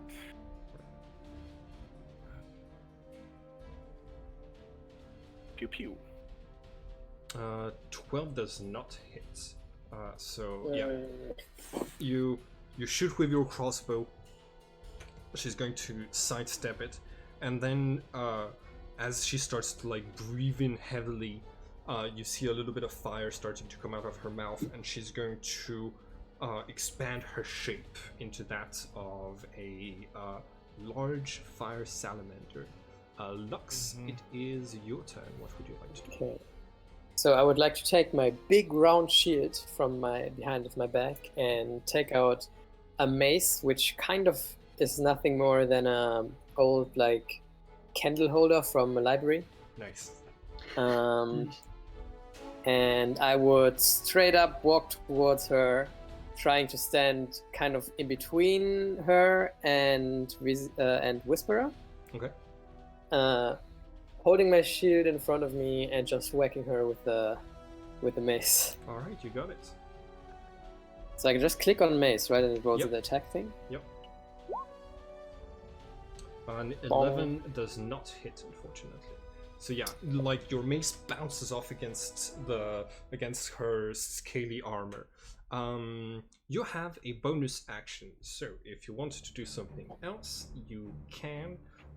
For example, I believe that some of your spells, like guidance, might be based on a bonus action. I do need to. I don't think so. I think guidance is an action. Guidance is an action, but if you have Yeah. that one healing word, would be no one is wounded. Yeah, but like healing. Nobody's been hurt yet. Yeah. So as a bonus action, I will just scream some line I read in a book about bar fights. Okay. So yeah. Leroy Jenkins. Okay. Let's.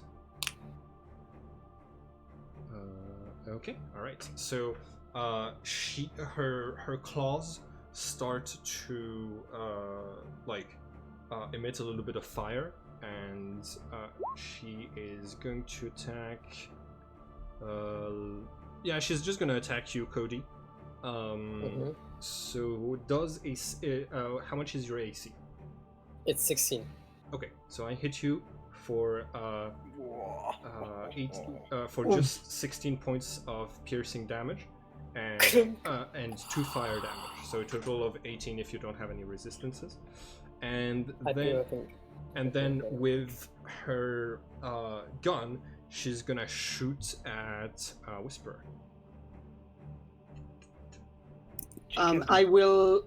2? She has multi-attack? Yeah. Damn. So it's a tail. Yeah, okay, yeah, that works. So, that's does an 11 pass your AC, Whisper? No. Doubt it. Okay, then yeah, you're able to like get out of the way as basically her gun extends into this massive tail that tries to grab you, and it's just made out of like fire, and then just retracts immediately. And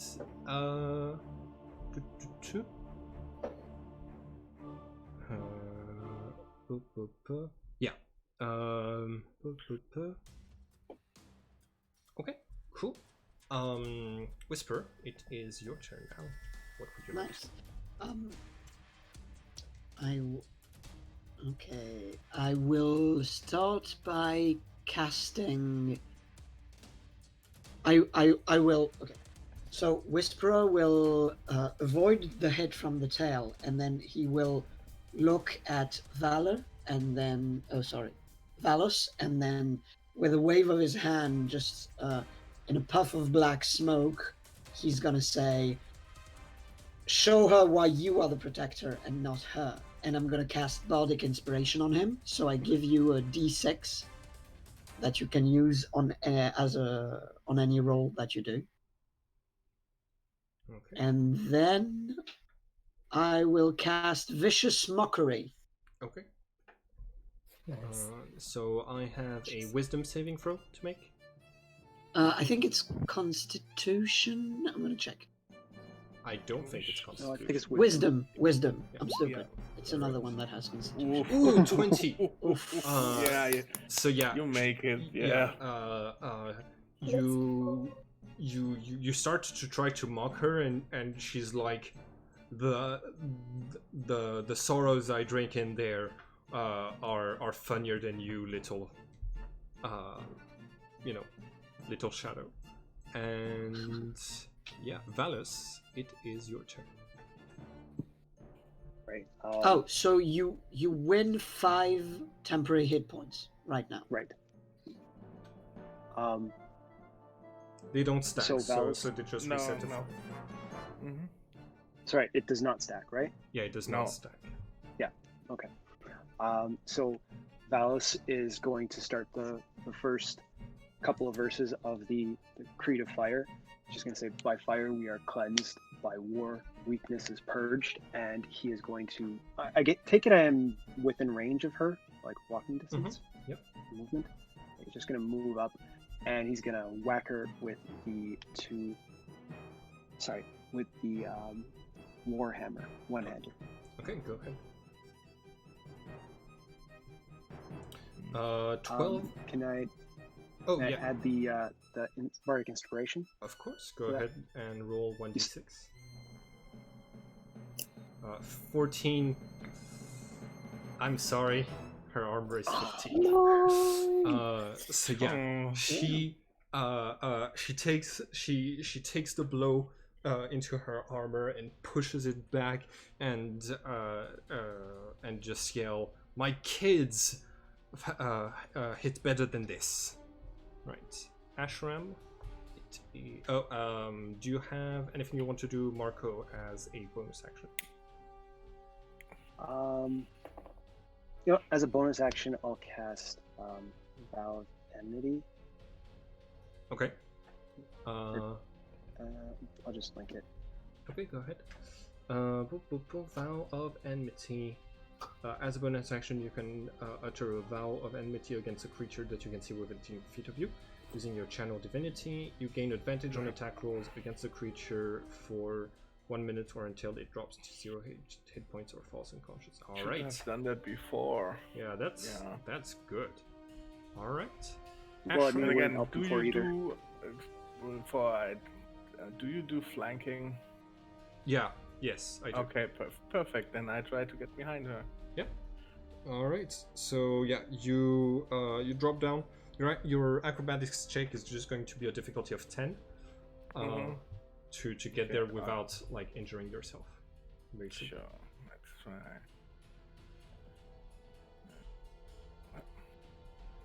21. Yeah. You jump off. You like spin in the air, reach behind her, and you have advantage on your attack roll because of the flanking. Yep. Big numbers, big numbers.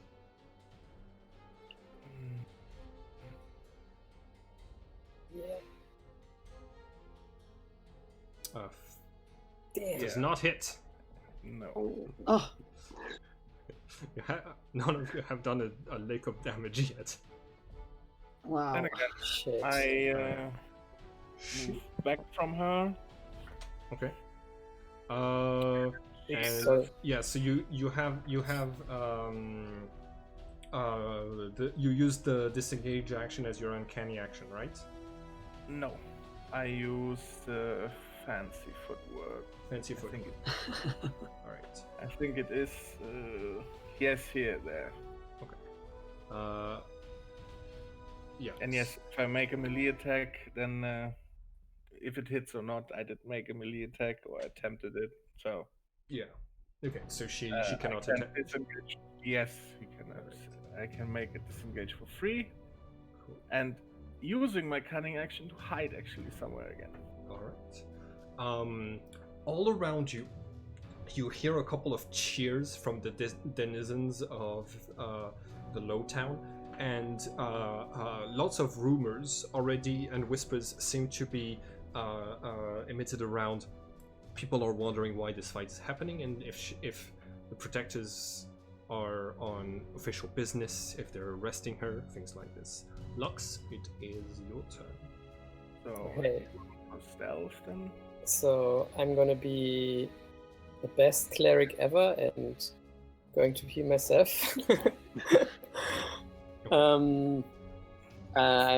Quick question. If I cast a spell as a bonus action, can I then still cast the spell as my action also? Yes. So.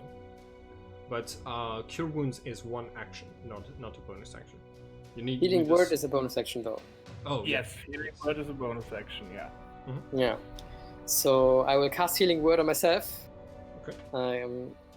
I think for this I have to roll a d4 manually, right? Okay. So I get at least 4 points of healing back. So you cast it at the minimum level, so that uses one of your spell slots. Got it? Yes.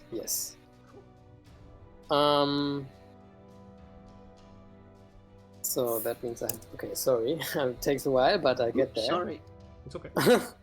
So while I'm doing that, while I cast Healing Word on myself, I would also try to grab her by both ears and cast Inflicting Wounds on her. Okay.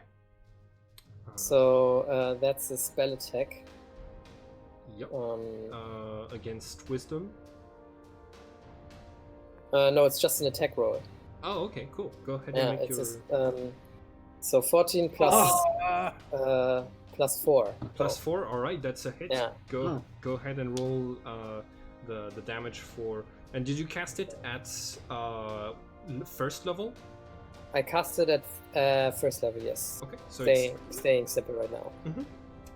Got it. That's 19 points of damage. Oh, yeah.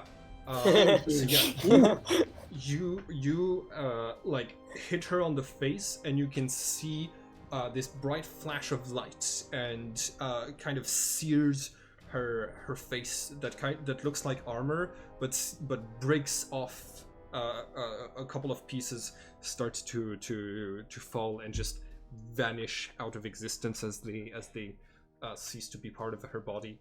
And like she groans in pain and says, the School of Light, all light, no heat. And she is going to do both of her attacks on Valus. Okay. Right. Well, that makes me very happy. Does Me too. okay, 16 and 24. What is your AC, Valus? 18. 18? Okay. Ooh. So the claw attack you dodge. When she shoots her gun, it immediately like extends and wraps itself around you. So you take 21 points of damage, 13 bludgeoning and 8 fire, and you're grappled. Oh,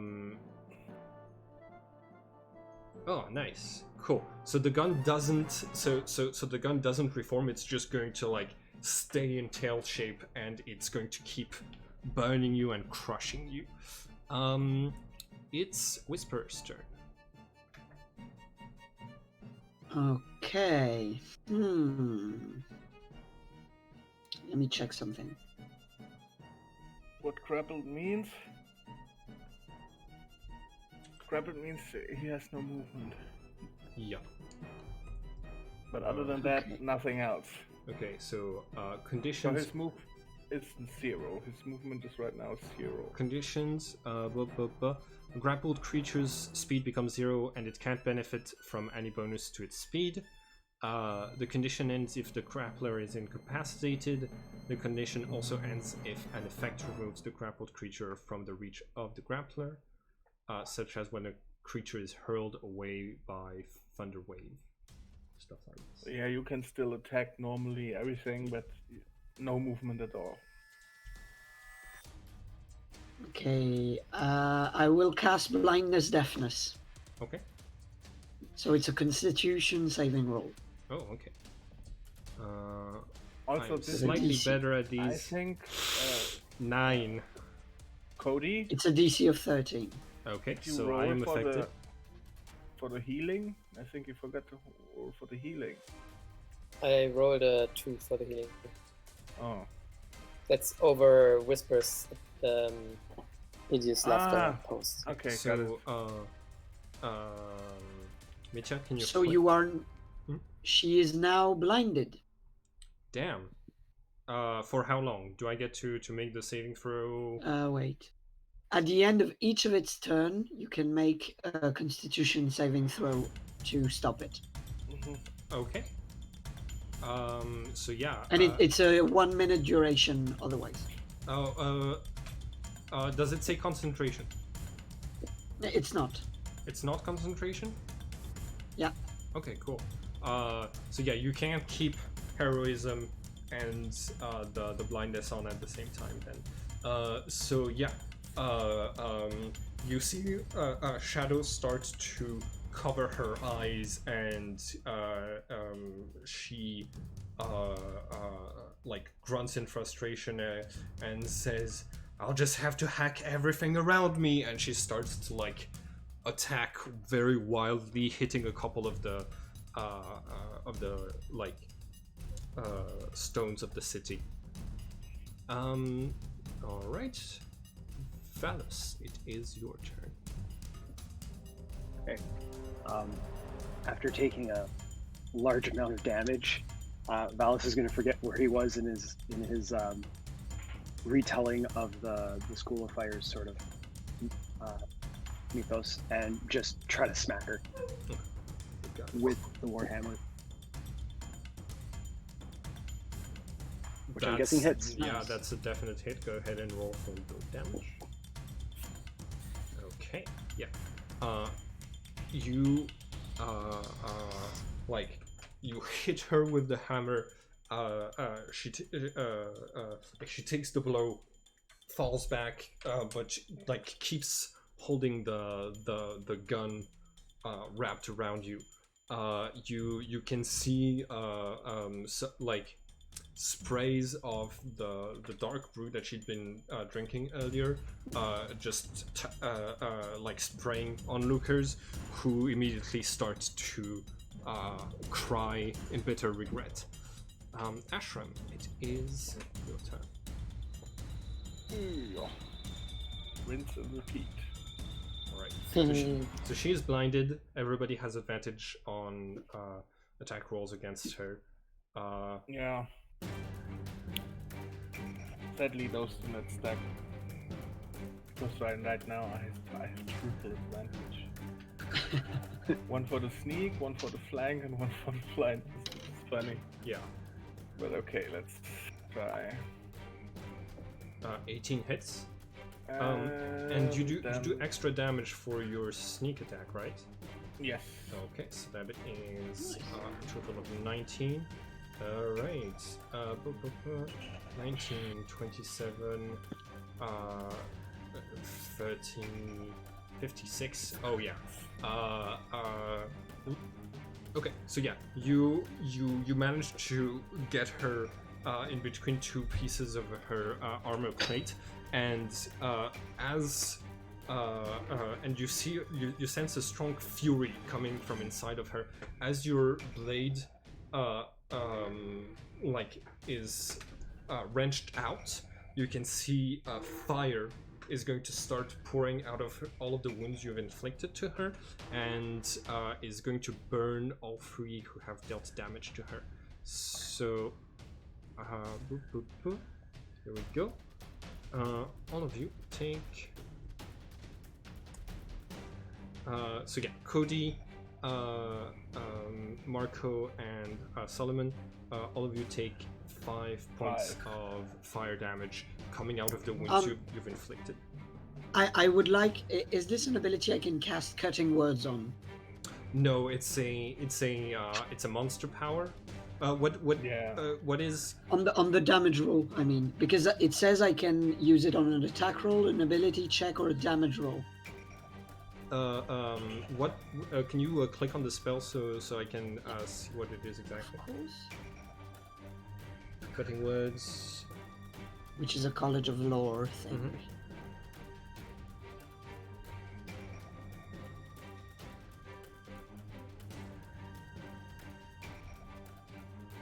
Okay. Yes, you can. I think so too, but yes, because he made a damage roll there. Yeah. Okay, I mean, or a damage roll. Okay. Yeah. So you use your Bardic Inspiration to reduce that by 3 points of damage. Yeah.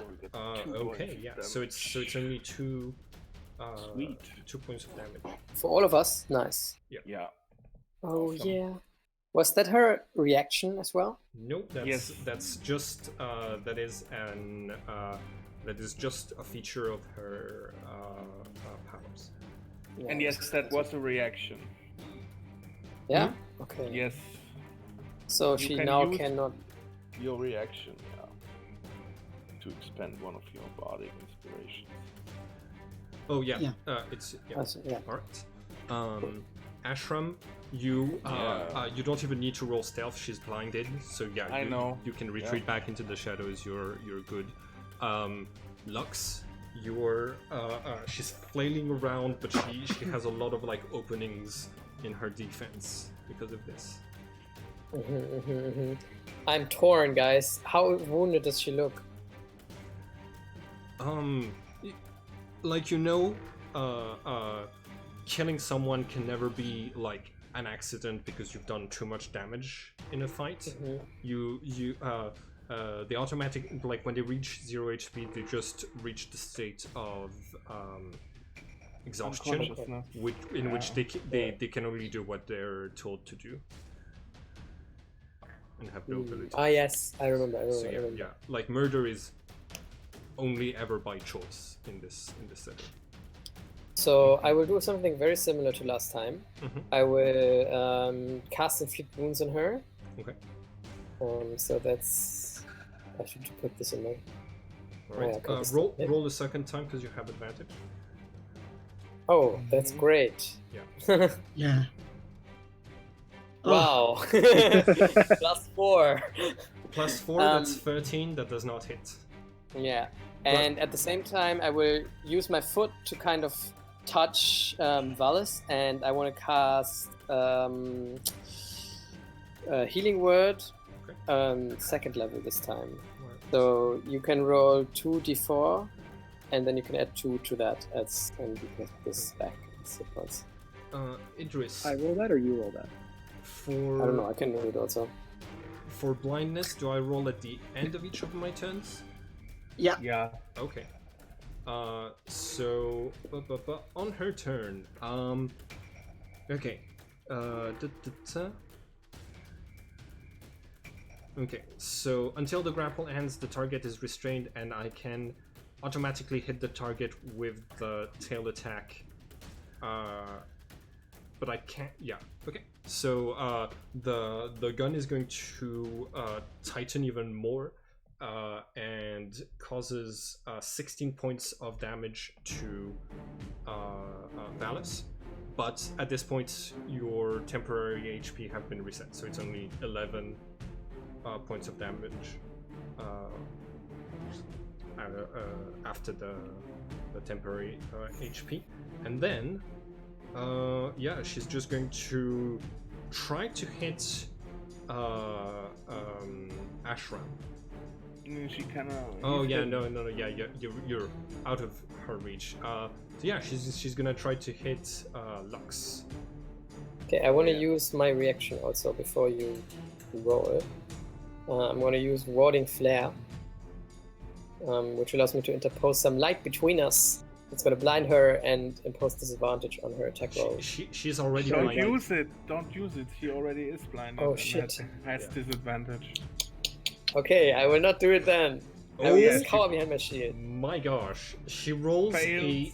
she rolls a double one. She goes to attack you. You easily sidestep her, and she falls flat into the mud, splashing it everywhere, and just like you expect, and you start to see the mud drying as intense heat from her body and rage is starting to emanate from it, and she's saying, can't expect anyone to fight fair. That's okay, I'll take you all on. And Don't worry, that was just luck.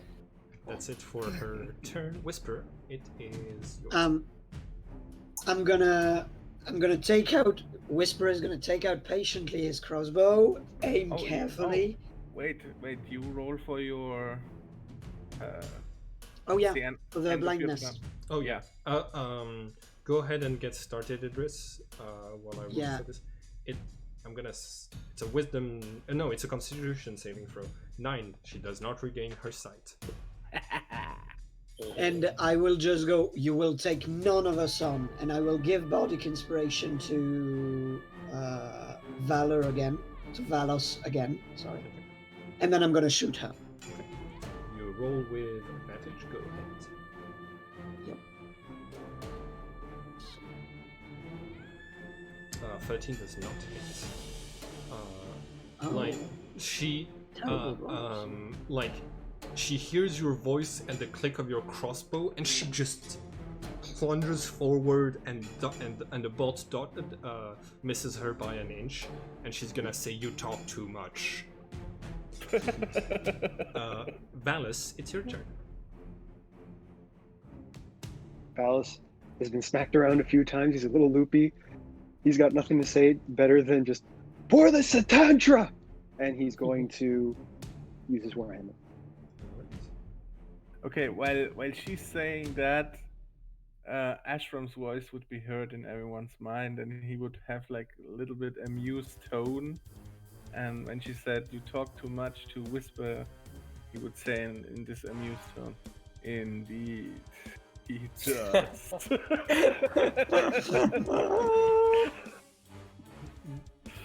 What did you say? What did he say? Oh, he said he does. He Oh yeah, confirmed. got it. Okay.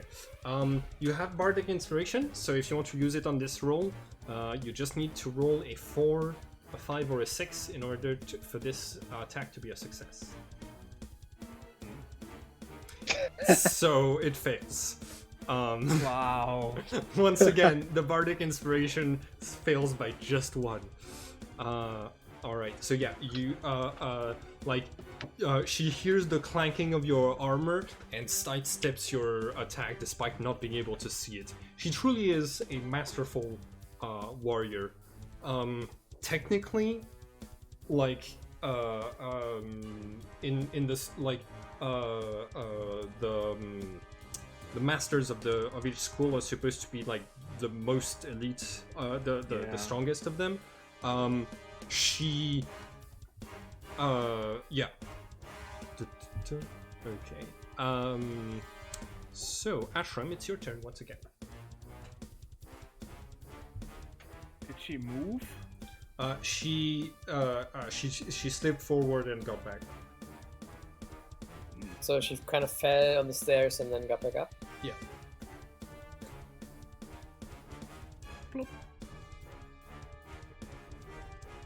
Alright, go ahead and make your attack. I'm still blinded. I'm still hidden. And flanked again. 15 hits. So you do an extra 5 piercing damage and Yes. ooh, nice. Okay. Good. So you're gonna take 2d6 damage from this, and at this stage, so you take 11 points of damage from the fire just bursting. All of us? No, just Ashram. And you don't have your super reaction? Huh? Asking Whisper, I think. Oh, I don't have Bardic Inspiration left. Sorry. Should have kept it. He's used up all 2 of them. Okay. And at this point, you can see that you plunge your dagger in a pretty bad spot, and she's like she's showing a lot of signs of weakness. Lux, it's your turn. Oh wait, I go back. Stealth, and it succeeds because she's blind. Yep, that's my turn. Okay, so can I still see him though? Can I still see Ashram? Yes. He's not really hiding from y'all, but Right. yeah. If you want to get to him, you Kind don't of walk around. Okay. You don't really. You're not gonna cause an attack of opportunity because you're still within her range of attack. You kind of like walk around her while defending, and you can reach him. Yeah, that's what I want to do. Okay. I want to cast Cure Wounds on 2nd level on her. Okay. Them. Yes. 13 plus 2 again, so 15. Wow, I'm full health again. Let's go! Okay. This is very And- nice. And you want to attack with your action?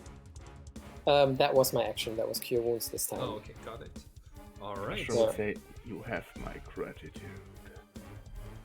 On my turn, I'm going to squeeze the trigger for the gun and cause 11 points of damage to Valus. And then... Alice goes down. Okay. Even with the 5 temporary hit points. Oh, right. Okay, no, he's up. Nice. Cool. Thank And God. Ooh, swinging that's at... she hears the grunt of pain from the attack that she just did, and she's going to like turn her claws to Valus and just pierces through your armor and brings you to a state of like you're at 0 HP. All right, and that's it for my turn. She yells triumphantly as she feels his spirit leave the fight.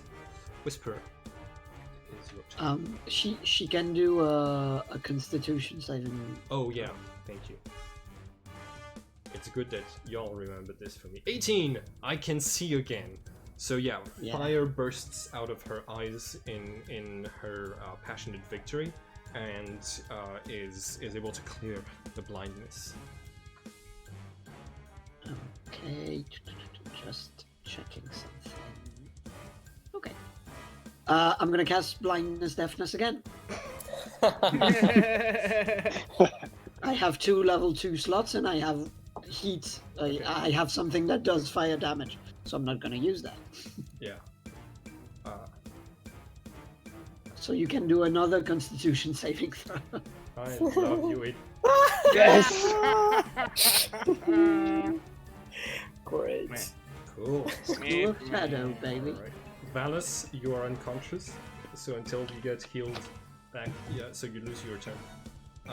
Okay. Doesn't he have to make a death save? Death save? No, we're not we're not going to use the rules for death saved.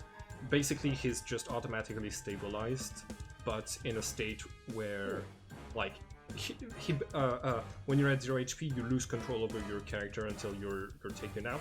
Anybody who gives orders to your character has to follow until they rest or recover 0 HP. So they have to be ordered to rest in order to, like, yeah. So Ashram. Well, or they decide to actually kill you because they want to, right? Yeah, if they, that is the state in which you can be killed if somebody desires it. Now, does that also mean that you can command people who have been brought to 0 to attack other people from No. your party? It's one of, like, you can't do anything that would require your fighting spirit because you don't have any right now. So you can't do damage while you're in this state. Okay. Ashram, it is your turn. Good job. Okay. Because I can. I'm blind, so yeah, Yeah. you sneak. I'm sneaking, so... But since the last attack is very ouchy, I actually don't attack him. So... She is yelling, "Ha! Haven't had a fight like this since I left the Fire Nation. Oh gosh, it brings some memories back." Okay, go ahead and roll. Ashram would reply, "You talk too much as well." Pew pew. Okay, 23 Yes. hits. Go ahead, do your sneak attack. Pew pew. Okay, so yeah, you do one last lethal blow, and just all of the flames that were coming out of her kind of vanish at the same moment. You are still going to take the 2d6. But that was a ranged attack. Oh, that was a ranged attack. All right. So yeah, Yes. like a little bit of fire spurts out, but it doesn't reach you. And she falls to her knees as denizens of the shadows all around you start to cheer. The whole neighborhood seems to feel a little bit darker as a couple of the fire lights that are around here and there seem to be a little bit more concerned for their safety and reduce their radiance. And yeah. Okay, and well, Ashram can see this. I actually can use that stuff already because I got it from the starting thing. He's approaching, and he tells her, "Do not resist." Do not resist. And she, yeah, and he puts manacles and chains on her. All right. And Whisper is going to slide slowly next to her. And he's going to whisper in her ear, now, you will have an irresistible need to go back to the Fire Nation to report. And from now on, you will request to be posted in the Earth Nation next. That is going to be your wildest desire in life, to work in the Earth Nation. Actually, He's going to slide back. Want to do something else? yes. Oh. Before you do that, you will be brought before my lord. You disrespected him. You accused him. This is his domain. He will judge your fate now. Okay. If he considers you going free, then yeah, you can go back to the Fire Nation. All right. But you still disrespected him in his own domain. She rises up to her feet and starts to walk slowly towards the Cathedral of Shadows. At the same time, I will look over Valis's kind of dazzling body, like staring into the void. And I will just tell him that Beetlejuice will watch over him when everything else is dark. And I will cast Cure Wounds for 7 hit points. All right. There's a twinkle of divine light as you call upon the power of the distant star, and that pierces through even in this underground place, and Valis is restored back to sentience. Also, don't forget, she's in manacles and chains. She cannot walk anywhere right now. Well, she can walk very slowly. Like the chains don't stop you from moving completely, but yeah, she's not going very fast. Yeah, okay. But yeah, she has to follow the orders. I mean, does she know what's? I mean, does her actual personality get what's happening to her right now?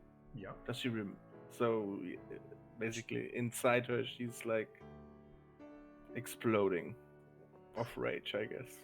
But she cannot do anything. Yeah. If right now she's unable to produce her own emotions.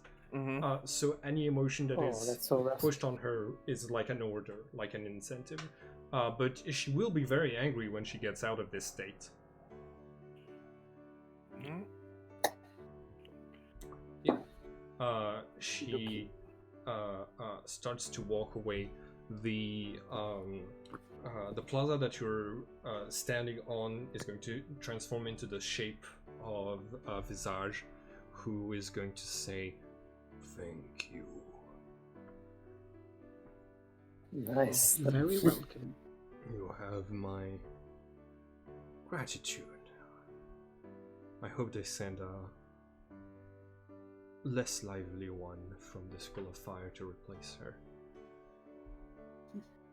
I'm sure that's not going to happen. But I hope so too. Pressing my thumbs. Ashram would bow his head towards him. He would say, "You serve the master as his domain. For that you have my gratitude." Yeah, you get a couple of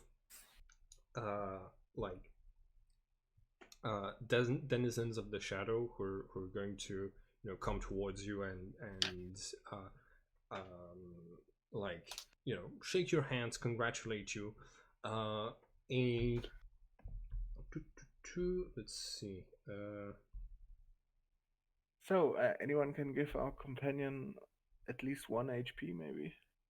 Yeah, that's done. Yeah, it Bring got it done. 7. Okay. All right. Oh, you don't look that good, actually. How are you guys feeling? Felt better.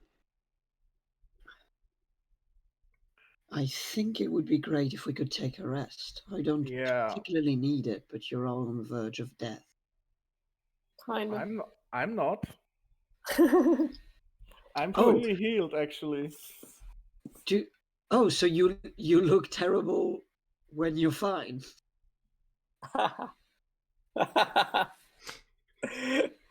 Yeah, maybe we can just turn around, sit back down in this bar, and have another regret for an hour. We're gonna regret it. Isn't there something like a fulfilling experience in there? Yeah, you can buy most of the emotions that the School of Shadow provides. Let me read them out loud. Those are not nice emotions. So can I actually, if the people want to rest, I would actually like to see the judgment, if that's possible. You would like to see the what? The judgment. Oh, the judgment? Yeah. You can head off there.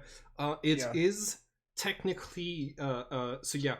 You can only rest in total darkness or in partial darkness. But the fact is that this is the School of Shadow, so everything is kind of bathed in darkness. So within a single hour, anybody is going to recover at least 1 HP from a short rest, and so she's gonna regain consciousness in 1 hour.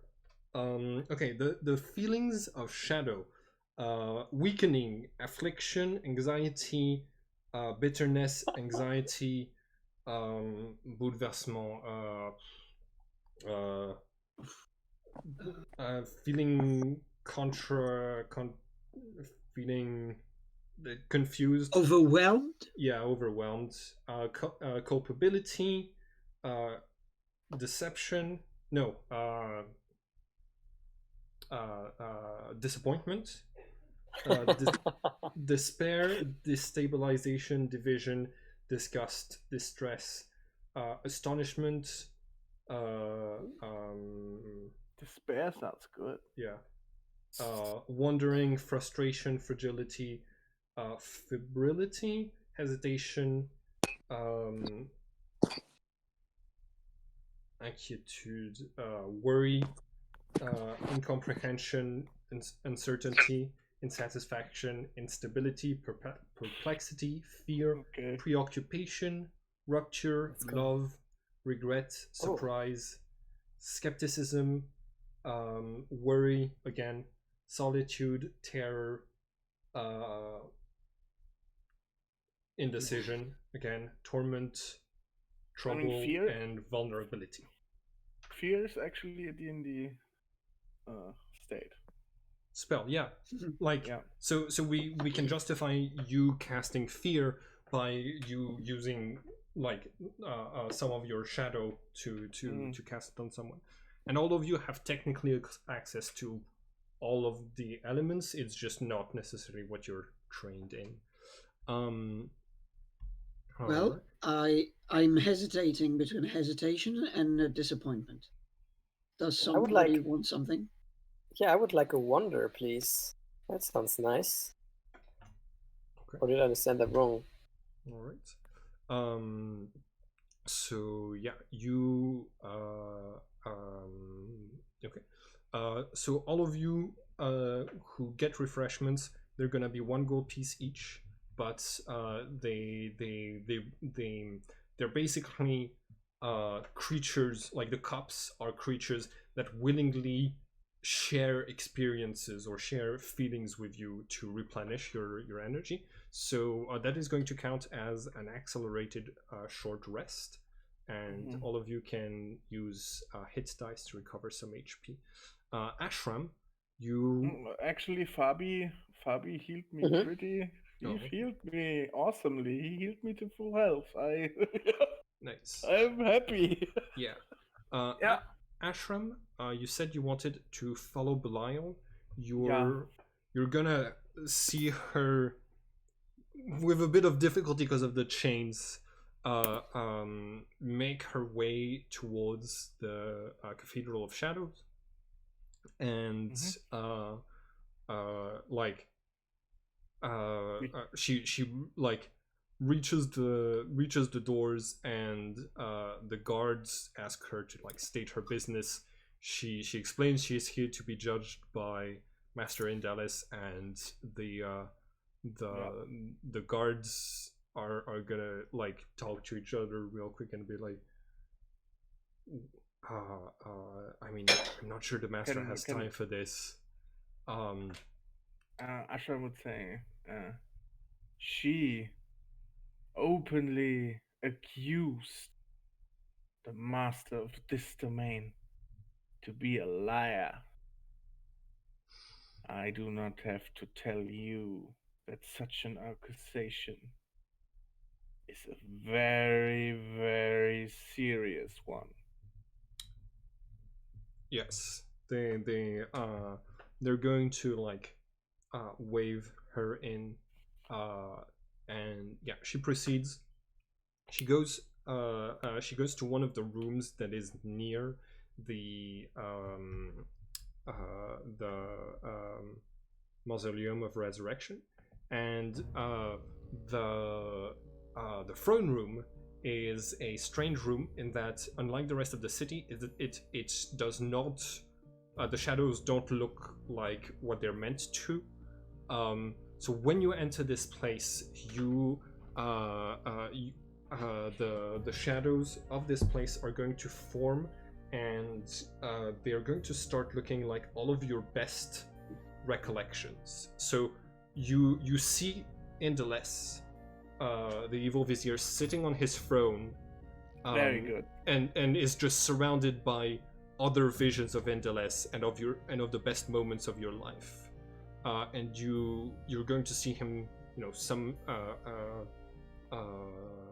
and you cease to see what's her name, Belial, but you still hear her emotions as she starts to confess, and Indalis is going to laugh and say, well, if you can tell that sometimes I'm able to speak things that appear not to be true, it just means you're perceptive.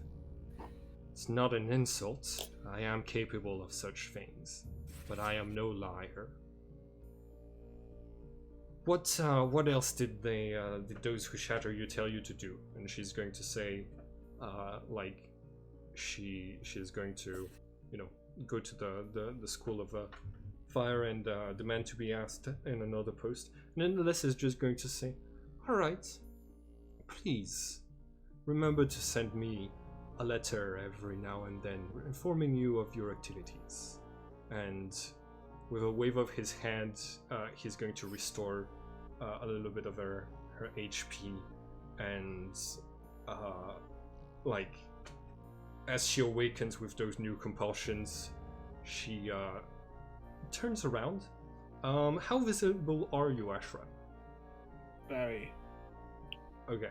Well, the room is plunged in darkness, so apart from the door in the throne room, Oh, okay. Yeah, so she might not be darkness- able to spot you, just like you can't necessarily spot her. Okay. Okay. She. Hold on.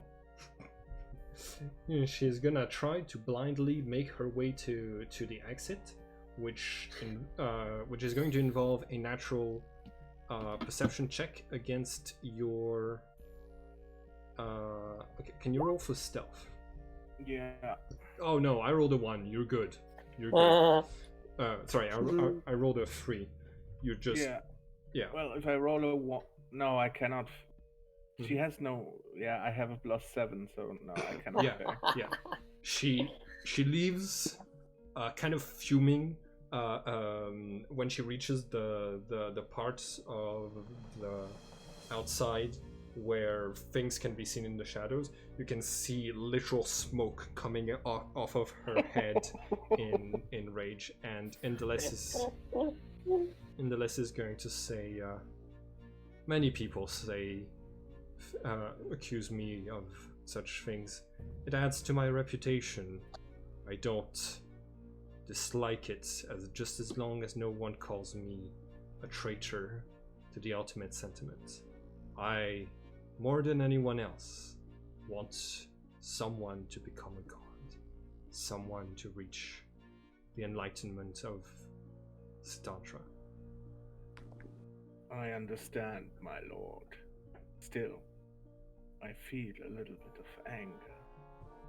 Even though you have showed this disrespectful creature such kindness to let her go unharmed. In her Unharmed? arrogance, she will only feel hate. She now has sentiments in her soul that compel her to inform me. I feel as though that is less of a kindness than you think. I see. Well done, my lord. I will return to the group now. Okay. You have my blessing. So, Ooh, that means so much if he says that. Ooh, Atram feels so proud right now. You have my blessing. Are we in total darkness? Inside of the tavern, unless you take rooms that are like in full darkness, there's always a couple of lights from in this part of town. Okay. Just a few. No, then then I will head out for a second while when Ashram leaves. Okay. Leaving Lux and Valos inside, and I will drink the acid vial. Okay. All right. So you take the vial of acid, pour it into your eyes, and there's this horrible sting. Setantras don't have eyelids, so you can't ever close your eyes, and yeah, you have strong burning sensations, and okay. Idris, is there anything that your character might have wanted to lie about previously?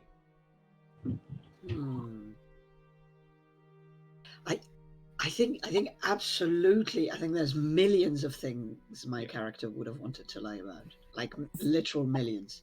Yeah. I think you're. It's probably going to be something that you caused on yourself, and you thought it would be very convenient to have the ability to lie about. So, each time you corrupt yourself, you can lie about one new different thing in general. Okay. So yeah. So like, there's. Yeah. So I have to sort of pick something that from now on I'm going to be able to lie about. Yeah, that's correct. Okay. So do we have? So it's either a person or a concept or an event.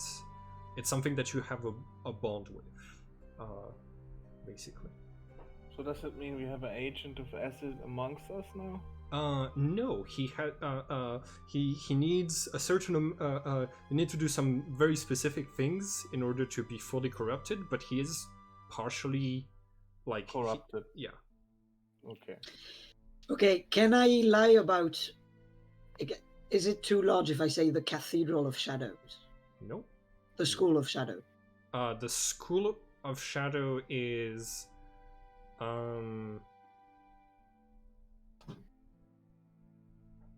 like it has to be statements about the entire country, the entire school of faith. But yeah. Okay, then can I lie about my Yeah. Then that's okay. No, can I lie about the masters of the School of Shadow? No, it has to be a single master. Ah, damn. Okay. Okay, can I lie about Evil Vizier Indolus? Yeah, sure. Okay, then I will do that. Okay. So you, as the memory pours over you, you remember being tied and in this very precarious position in this cave where green ooze was just leaking from the walls, and this very large Cetantrion that looks very corrupted is asking you questions, trying to establish what your what you think Evil Vizier Indalis' plans are, and in order to provide false information, you take some of the stain of this place into yourself, and you start to lie and provide false leads to the enemy. And at the very end of it, the creature is going to say that you've served well, and is going to place its hand upon you, and with a searing pain is going to shatter you. This was the last time you died. Okay. And if I understood correctly, this memory could be a total fiction given to me by acid. Okay. Yeah. Interesting. So when At the same time, in the bar. So once I read this book about flowers, and there's so many different flowers you wouldn't even imagine. Okay, so by the way, this is the monster that was interrogating you. You can click on the token to have it become larger, and she was interrogating you with a couple of with like 3 other corrupted Cetantrians that are smaller, but and looking simpler but more vicious. So like closer to like vicious goblin children. Okay. Yeah. So yeah. Okay. Give me just 1 second, yo. Okay. Okay. I'll head back into the bar, by the way, just after that. You, as your characters are just sitting around, receiving a couple of congratulations for what you've done, crowd, the group of shades that walk as one, is going to enter the bar and say and address the 4 of you, saying, you did this neighborhood a service. We have wares half price for your services. We work in alchemy, and they're going to like part some of their some of the robes, revealing a couple of potions beneath, and say, would you like to form a bond with my potions? We had somebody giving us a similar offer today, honestly. That's really funny. Sure. Right. I have 1 potion of climbing, potion of gaseous form, potion of greater healing, 3 potions of healing, potion of heroism, and 2 potions of superior healing. Interesting. Oh, And you were thinking to give us how many exactly? All of them half price. Oh, So they give us none. yeah, probably. I have like 8 gold now. Yeah. Valos shows you 6. What? I thought we got some from the I have beginning. like 24. Oh, true. I rolled for gold, so that's why. What's the cheapest potion you have, my friend? This, hold on. So give me just 1 second. This potion of healing, I will take it for 100. Okay, so we might come back to you at a later point. Is that all right? Of course, take your time. Would you? Well, Ashram would actually ask if they create potions like this. As Kreta, do they know places where herbs and plants like that grow? Because yeah, I have a herbalism kit and I can actually make potions myself. The School of Water provides a lot of the potions, and the School of Earth usually provides the School of Water with sacrifices, ingredients to make them. We merely trade. It's going to say, I won't be staying long in this place.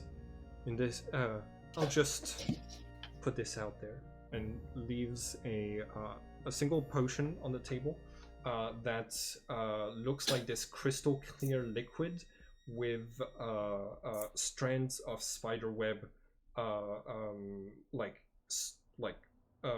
inside of the liquid, and just says a potion of climbing, and is going to they start to leave one after the other. So yeah, one of you can write down you've got a potion of climbing. Now, how should we decide who gets the potion of climbing? Should we play a game? Could I actually try to persuade them to give us a potion of their wide selection of our choosing? You could try, yes. Very good. Then Ashram would try. I will put my hand on his shoulder and say, do or do not. There is no try. And I will cast Bardic Inspiration on him. So you have a d6. Ah! It's going to be a difficulty 20 because shadows are not necessarily known for their kindness. But go ahead and roll for persuasion. Okay.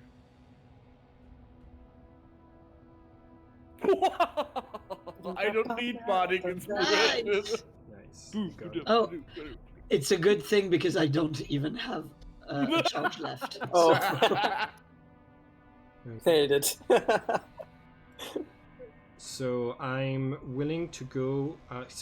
He's willing to go up to an uncommon item, or any of the common items. He's only got 1 uncommon item, which is the potion of greater healing, and the other things you can choose from are the potion of climbing and regular potions of healing.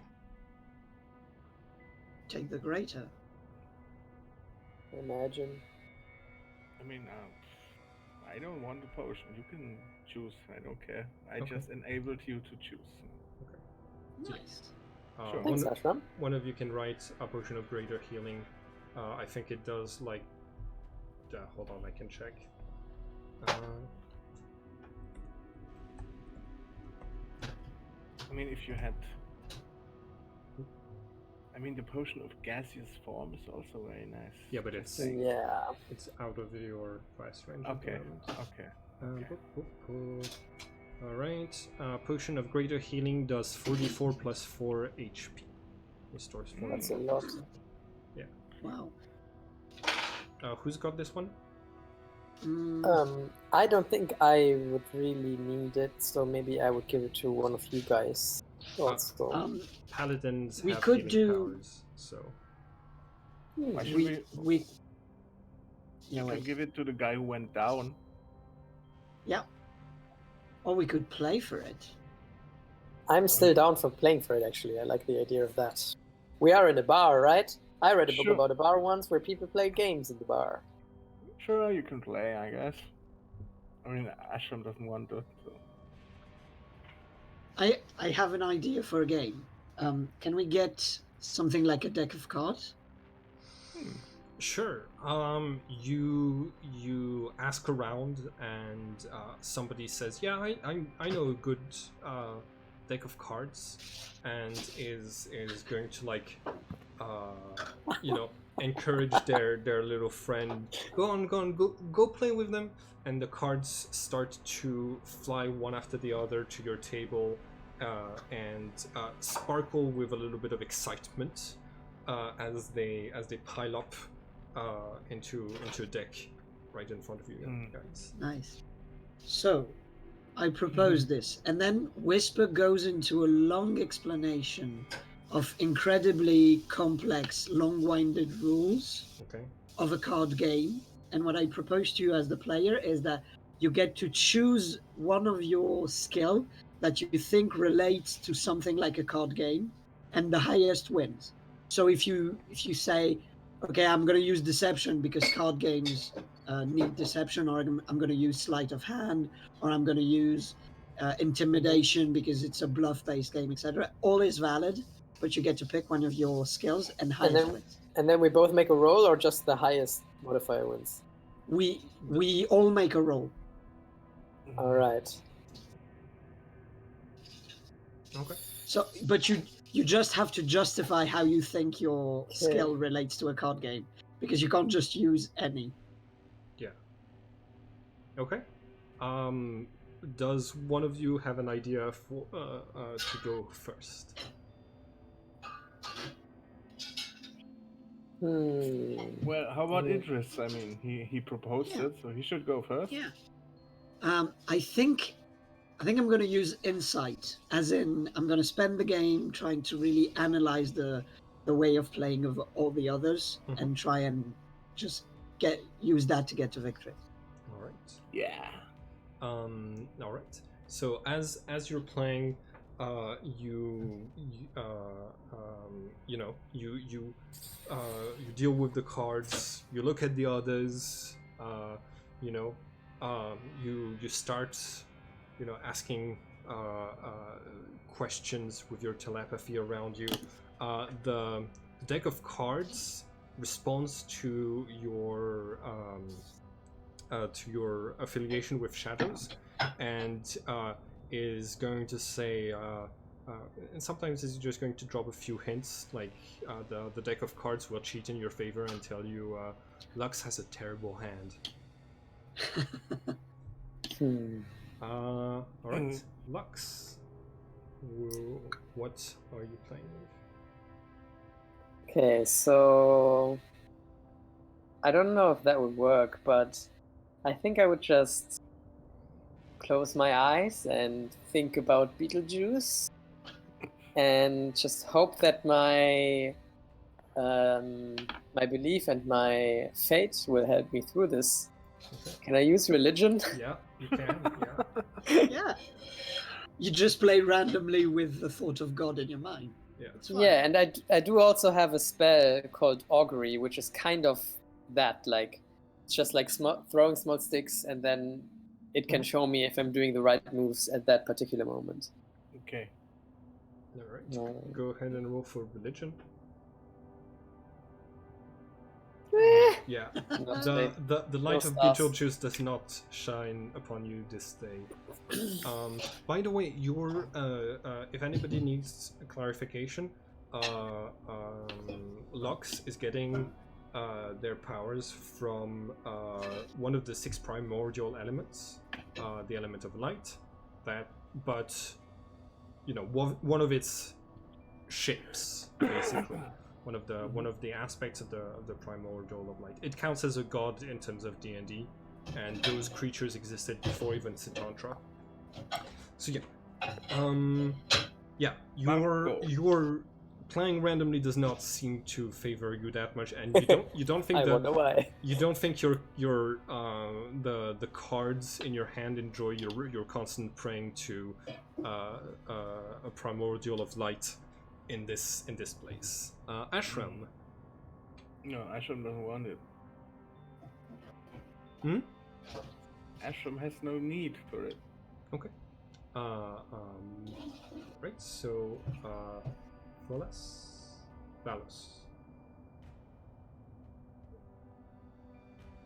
Marco. Are you Sorry, muted? had myself on mute there. Yeah.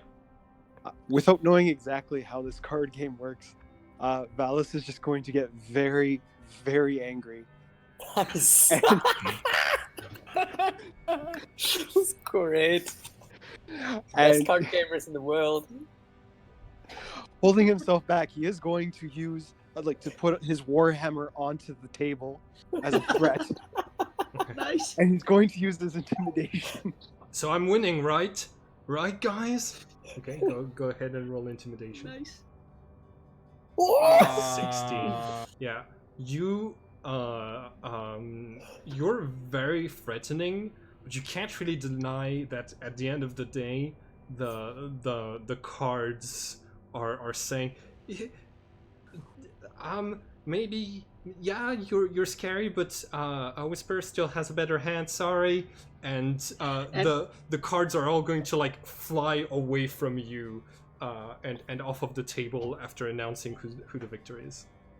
But If the yeah, cards were not living beings, I would tear them up. Whisperer is going to do something at the moment where the cards are going to say he won. He's going to look at the Warhammer, look at the potion, and then he's going to look at his card, and he's going to cast Prestidigitation on it and show it to the others, and it's a losing card. And he's going to slide the potion to Valos and wink at him. Nice. So you get it. Valos is going to use whatever brains he has to try to figure out if he's just been swindled into taking the potion. Can roll insight. Yeah, that's the thing with the School of Shadows. You never know. Okay. So yeah, as And I am very sorry, but I'm gonna need to go quite soon. yeah, that's perfectly fine. I think this should be a pretty good note to end first game session on. Your let me see. Do I have any interesting? No. Yeah. You can use the opportunity that you have to be in the tavern to gather a couple of rumors. There seems to be a lot of worry going around that there's going to be a big prison break from the Labyrinth of the Night soon. And since, the School of Shadows are the jailers of this world, they're people are tense. Your compatriots are, drowning their sorrows away with emotions of darkness in this bar, in preparation for the big fight ahead. And yeah, that's where we're going to end it for tonight. Awesome game, everyone. I think we're gonna be using the experience point system that's based on the what's it called? Waystone? No. Milestone. Milestone, yes, Milestone that's system. much better for you as a DM too. Mm-hmm. Yeah, it's Mhm. just less counting for everyone. Yeah, Um, exactly. Yeah. Lux. Oh, just one thing. Lux, at some point, you go out to breathe, to get a breath of fresh air, and as you look towards Beetlejuice on the outside, you're going to see that distant star radiating positive light emotions, and then not far from it, you're going to see two green dots slowly moving towards you. It's Phobos and Deimos. Would I know enough about astronomy to be aware that what Phobos and Deimos are and how to find them and point them in the sky? Like you're able to tell based on the color that those are them. Yes. The School of Light is based on like a lot of knowledge, so yeah, you'd have knowledge in astronomy, I think. I was wondering, like Phobos and Deimos obviously are Mars moons, right? So are they already like around Mars? So are they something that people know of, or are they just something that we've never heard before? They're gigantic asteroids that are on their way to crush Mars right now. But yeah, I was wondering if it's like a Majora's Mask situation or more of a Armageddon situation. Well, it's gonna depend on you a lot, but yes, this game is technically set on ancient Mars, and Phobos and Deimos are the names of the two moons of Mars. So spoilers for how your characters are going to deal with this adventure. Anyways, I'm gonna stop the recording now. Have a great day, everyone. You too. Right.